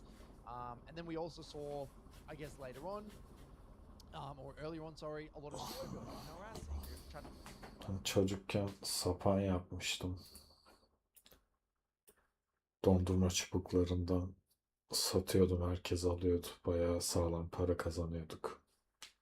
Sonra hoca hepsine el koyup kırdı. Okulda epidemi ortaya çıktı. Herkes birbirine sapanlarla kağıt fırlatıp saldırıyorlardı falan. Bayağı eğlenceli bir ortamdı. Oradan ticaret işi sona erdi. Bayağı sağlam para kazanıyordum. Hatta Kerem Aktürkoğlu bana şey yapmıştı. Lastik toplayıp bana getirmişti projeye dahil olmak için. Ama adam sadece dahil olmak için yani hiç ücret ödememişti. Biz de bir şey kazanamadık zaten. Sonra tüm paraları iade etmek zorunda kaldık.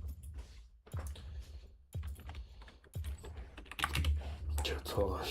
My countermeasures are ready, even if you are not. Ama sağ sana peki.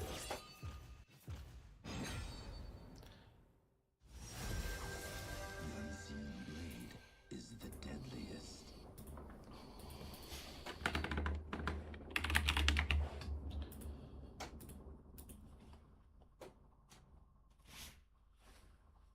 Nasıl söyleyebilirim bakalım. Görüyor musun? Şu an.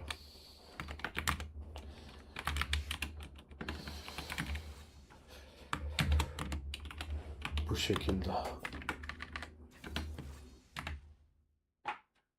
Ekranda gözüküyor mu?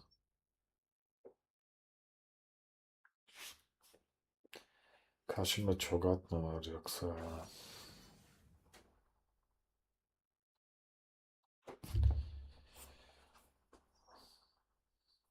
Çogat'a karşı oynamayı hiç sevmiyorum. Doçlasam mı öyle ne yapsam ya?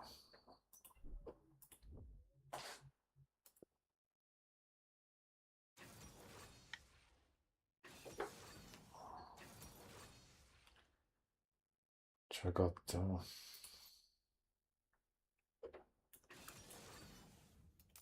Püf.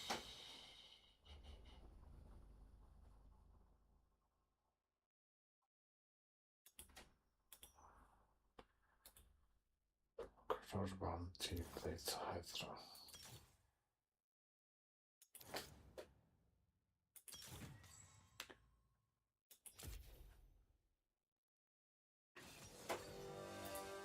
Çogat top mu? Bu ne oğlum? Bu nasıl bir koridor? Hangisi support bunların? Şu top lane ise Sylas mid olabilir bu arada ya gerçekten.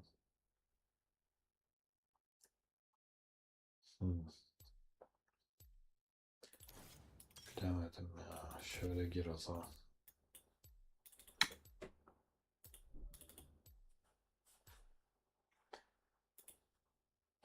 Sıfır değil o.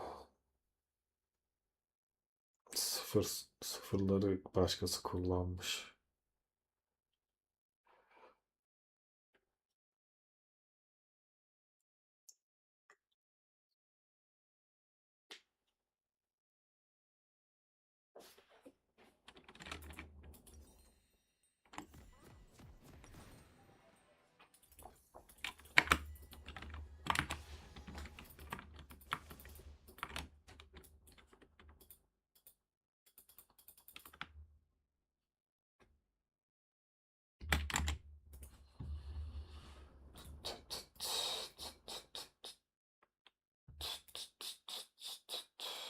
It's really making sure we're anticipating.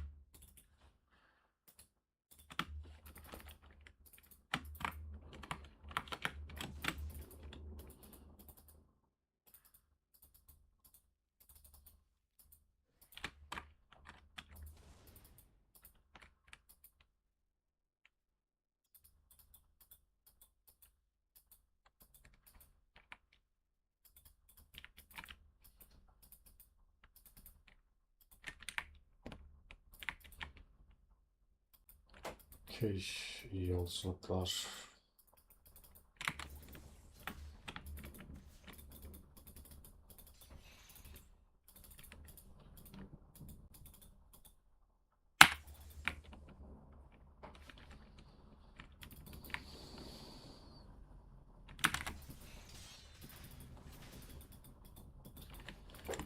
Çok can yeniliyor ya.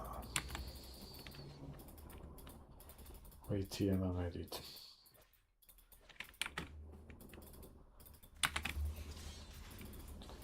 Kule de vurmadı. Çok kötü. Kötü oynadık. Bir levelde çok dikkatli olmak lazım.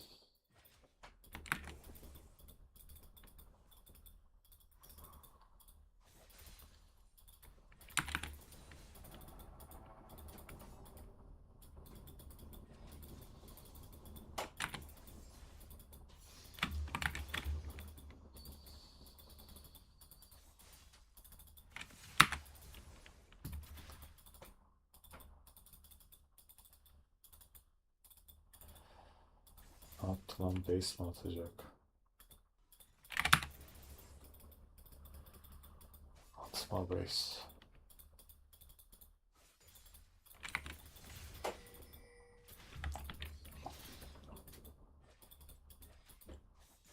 Şavel olsam iyi olur ya. Ne diyorsun? Yaklaşırsa ölür şimdi.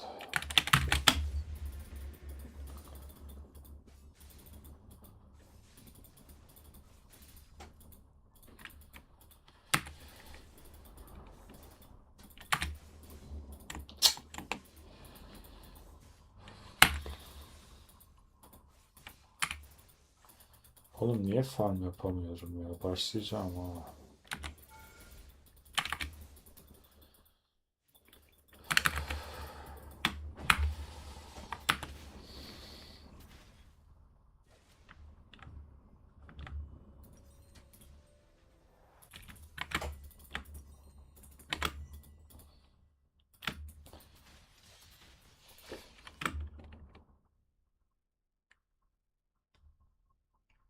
Bu kostümü bulamazsın. Kostüm yok artık.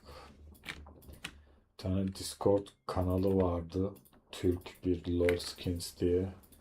Bunlar Reznok diye bir skin yapan bir adam var. Onunla kavgalılardı. Sonra şey yaptı işte. Eleman aldı bunun skinlerini bedava dağıttı. Ben de o esnada almıştım. Normalde paralı skinler bunlar. Baya para yani. 5-10 euro falan tanesi. Şu anda artık yayınlamıyorlar. Herhalde anlaştılar mı ya da ne bileyim bir şeyle mi tehdit etti bilmiyorum da. Tamam attım da yani şimdi ne yapacağım?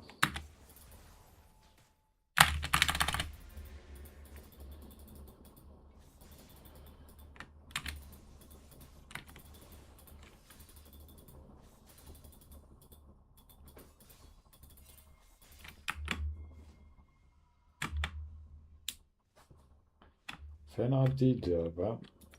Güzel aslında da çok böyle aşırı da beğenmiyorum açıkçası. Kırmızı falan olsaydı daha güzel olurdu herhalde. Şu efektler falan güzel tabii böyle parlıyor falan o açıdan iyi de. Renk seçimi bence çok doğru değil gibi.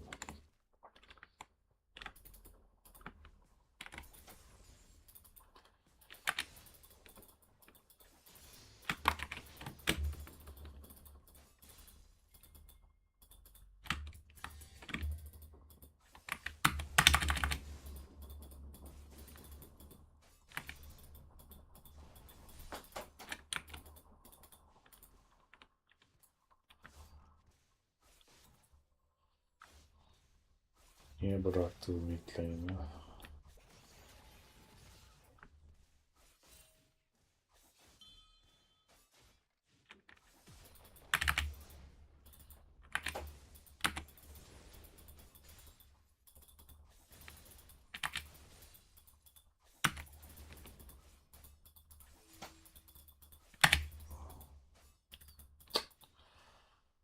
Alamadık farmı.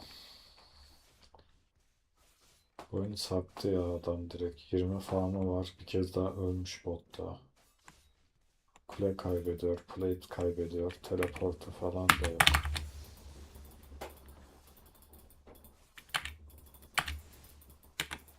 Kaç level? 5 level adam. Hard sattı yani.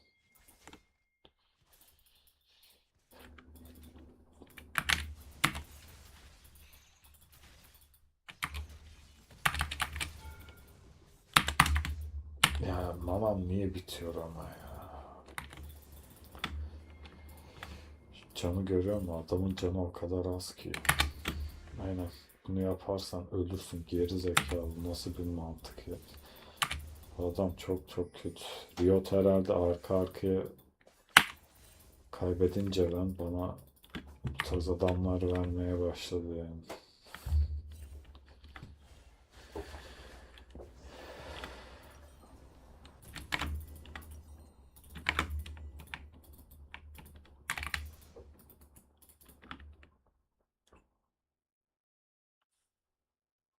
Felix, welcome. I don't know that language unfortunately. Oh, bayağı gelmiş. Teşekkürler.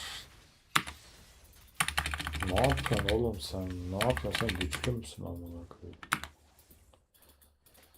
O da nasıl o kadar vurdu lan? Adamdan üstündüm level olarak. Ultisi var şimdi bana ulti atmak istiyor.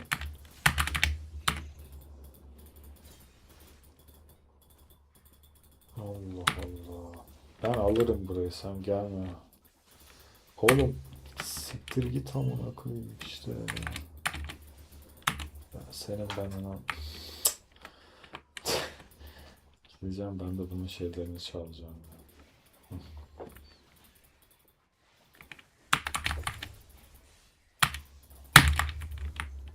Gerizekalı. Git al sen onu al ben gideceğim bunu alacağım. Ona kodumun maymunu. Salak amına koyayım ya. Senin silver kararlarına mı kaldık biz amına koyayım?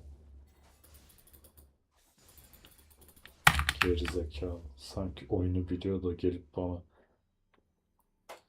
amına kodumun ya.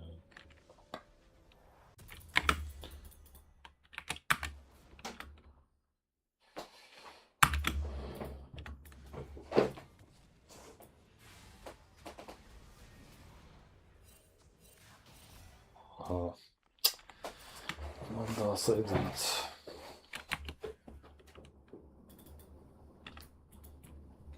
Mouse'un şarjı bitti. Aman sikeyim. Tamam taktık hemen. Mouse takınca klavyede mi çalışmıyor lan bir süre? Da niye bu kadar çok tünel var ya?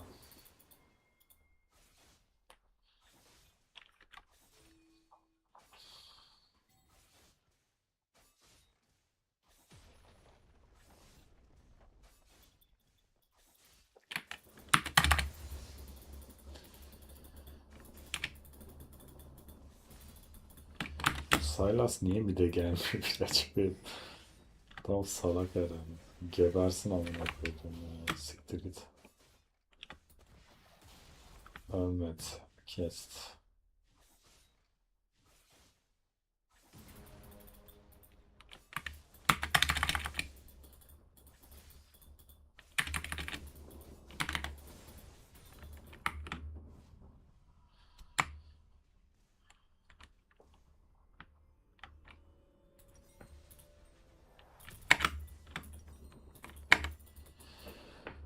Dur bakalım okuyalım.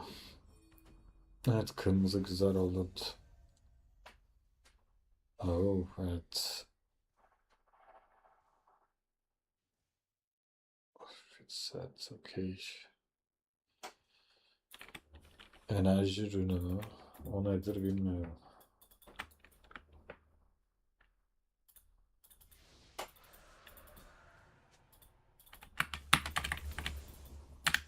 hesabın 30 level değil mi lan? Sen hiç oynamamışsın o zaman neredeyse.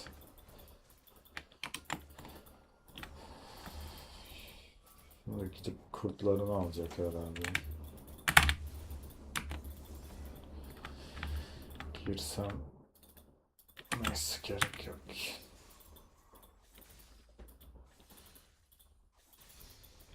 Kurtlara yürümüş olması lazım. Yok, kurtları yok. Topa gitmiş.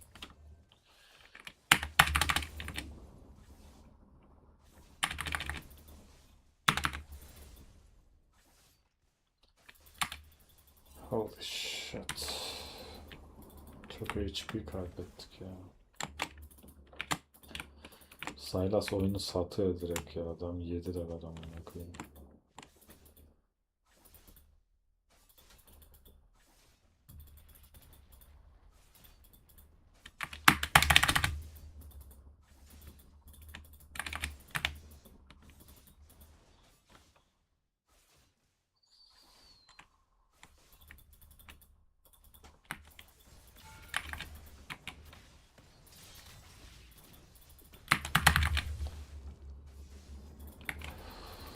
İyi oynamadık. Adamın skillini de dodge'layamadık. Shurikenleri de vuramadık. Sadece eşyalarımız daha güçlü diye kestik adamı.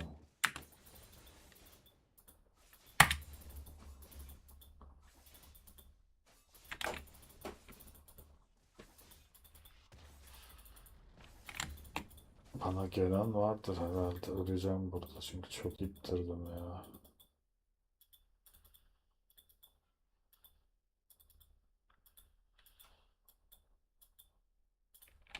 Tek kule kalmadı.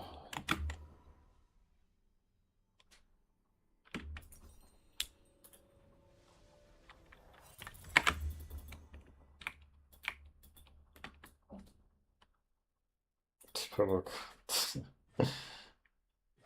Daha tower plate'ler düşmemiş gitti. Hiç kule yok. Çok garip maç ya.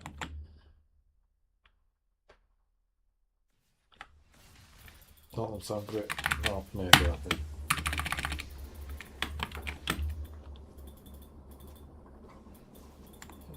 Tamam hadi hiç. Al. Farmı sen al hadi. Bu ne lan? Ne oldu az önce? Ben hiçbir sik anlamıyorum. Bana ne vuruyor anlamıyorum şu an. Niye öldüm? Ha mantara vuruyorum. O nasıl bir efekt lan öyle? Ben mantarları hiç... Vay nasıl saç. Ben de diyorum bu ne yani? Çok şaşırdım ya. Ama şeyi çok garip çizmişler. Yani tasarımı o kadar farklı ki. Ayırt edemedim yani. Mantar olup olmadığını anlayamadım. Aynen. Sylas 2-10 abi hala koşup saldırıyor. Oğlum olmuyor da artık anla şimdi. 100 gold veriyor ya adam. Tekleyebiliyor muyum?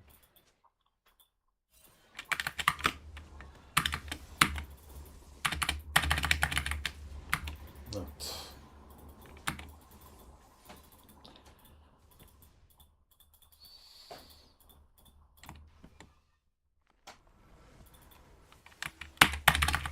Evet o skill'leri harcamasam iyi olur. Oğlum.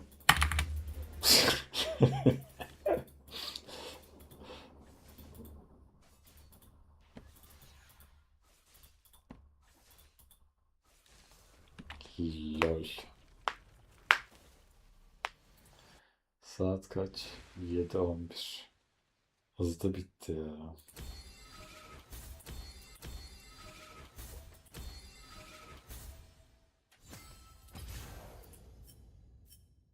Şimdi hızlı bir maç oynamam lazım. Kian oynayalım o zaman ya. Şu yüzden yemek olacak birazdan sonra işe gideceğim. Practice tool değil ya şey. Neydi o? Evet, Spectre. Kiana seç bakalım.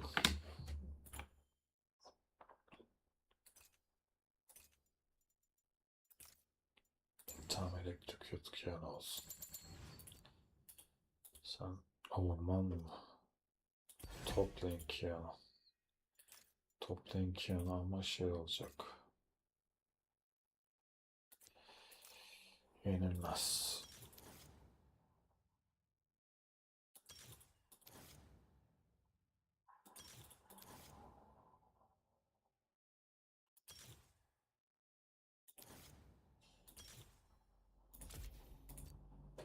Neyse.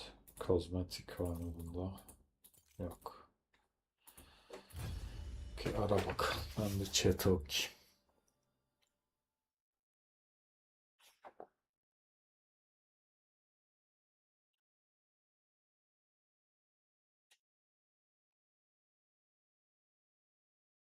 Sen niye korkuyorsun?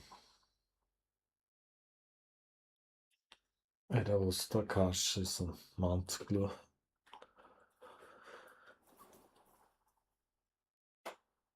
Yani benim de vaktim olmuyor ya. Yok, benim bayağı vaktim var da. Sağlıklı bir şey yapmıyorum. Çok oynuyorum bu sıralar. Ne olacak bilmiyorum.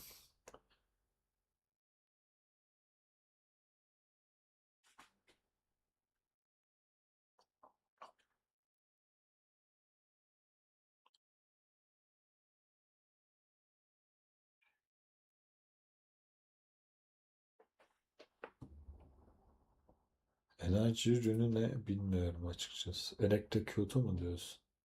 Ha, şeyi diyorsun. Parayla satın alınan ürünleri mi diyorsun? Üçüncü sezon, aynen, tamam. Aynen, sen bayağı eskiden biliyorsun. Ben o zamanlar atak damage bir de atak speed ürünü yapıyordum sadece. Başka bir şey yapmıyordum yani. Saldırı gücü, saldırı hızı. Bir de bir tane yetenek gücü sayfam vardı. O da Katarina için. Enerji ürününü hatırlayamadım açıkçası.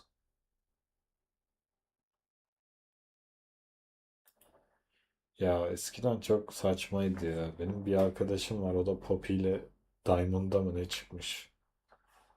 Poppy o zaman çok saçmaydı ki ultiye tıklıyordun. Başka kimse sana hasar atamıyordu. Böyle bir tasarım olabilir.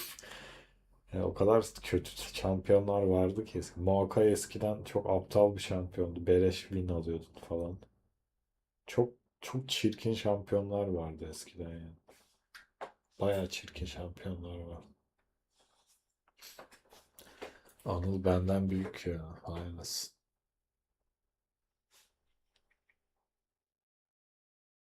Bu ne demek ya?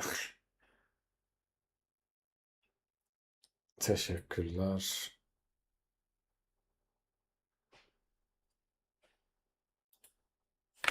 7-15.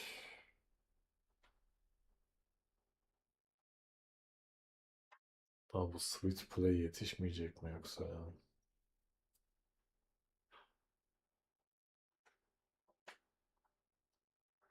AP Master. Eskiden vardı sanki o da.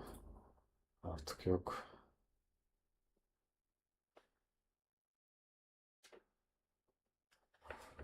Aynısı.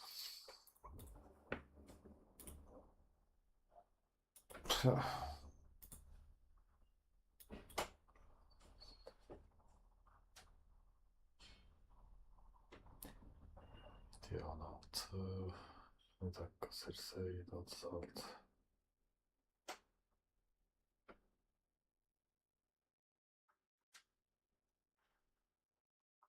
Şu an yok, eskiden vardı. Artık AP kasınca bir şey olmuyor galiba artık. Eskiden ne yapıyordu? Can yenilemesi mi artıyordu? Bir şey oluyordu sanki.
Maç bulmayacak galiba ya.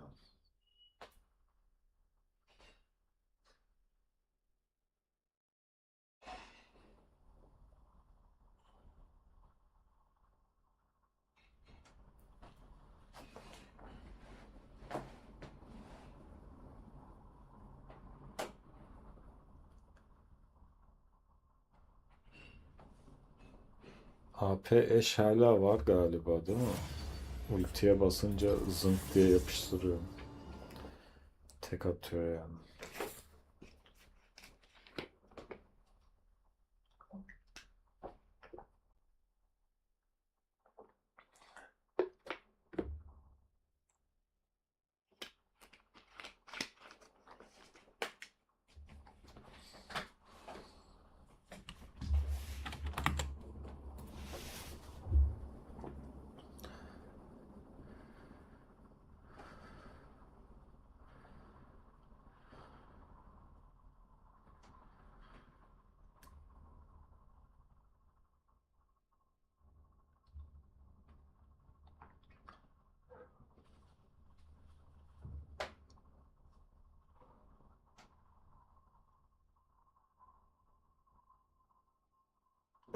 Kill alınca W mu sıfırlanıyordu?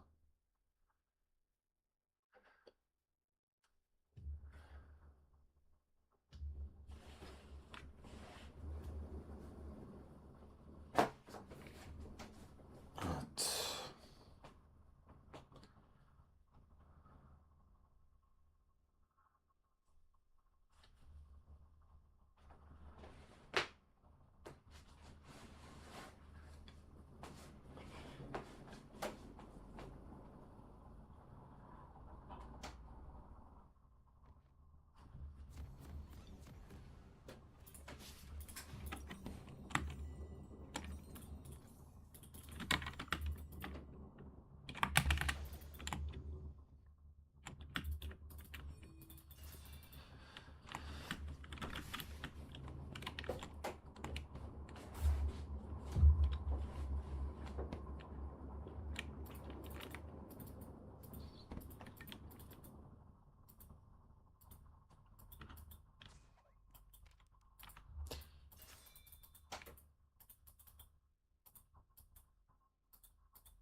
Biz niye 3 kişi geldik buraya?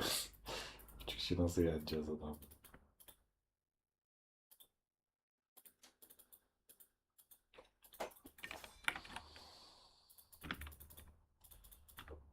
Tipi kes bari red alsaydık manyak. Neyse o da iyidir.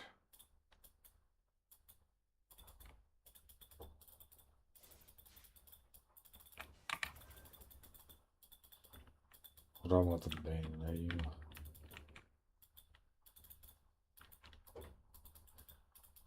Hani ben de gıcık oluyorum hani bir. Ana.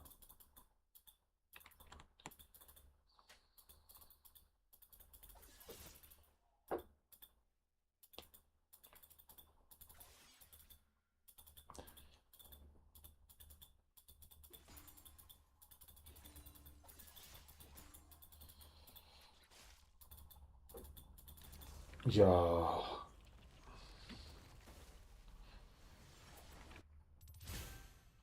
Yok abi bundan sonra giremem bir daha. 5 dakika oyun bulsa birazdan kahvaltıya ineceğiz. Püf. Bir tane salak yüzünden bitti her şey. Neyse artık ben çıkayım arkadaşlar. İşe gideceğim, kahvaltı yapacağım. Artık bir maç sığmaz yani araya.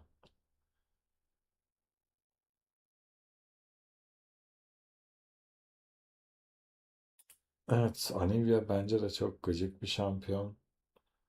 Uzaktan ulti basıyor, ölümsüz falan. Oynaması da çok basit, iğrenç bir şey yani. Çok çok sıkıcı.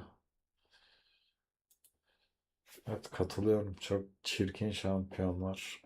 Çok safe şampiyonlar. HP itemleri alıp uzaktan beleş hasar atıp ittiriyorlar. Görüşürüz. İyi geceler. Kendinize iyi bakın.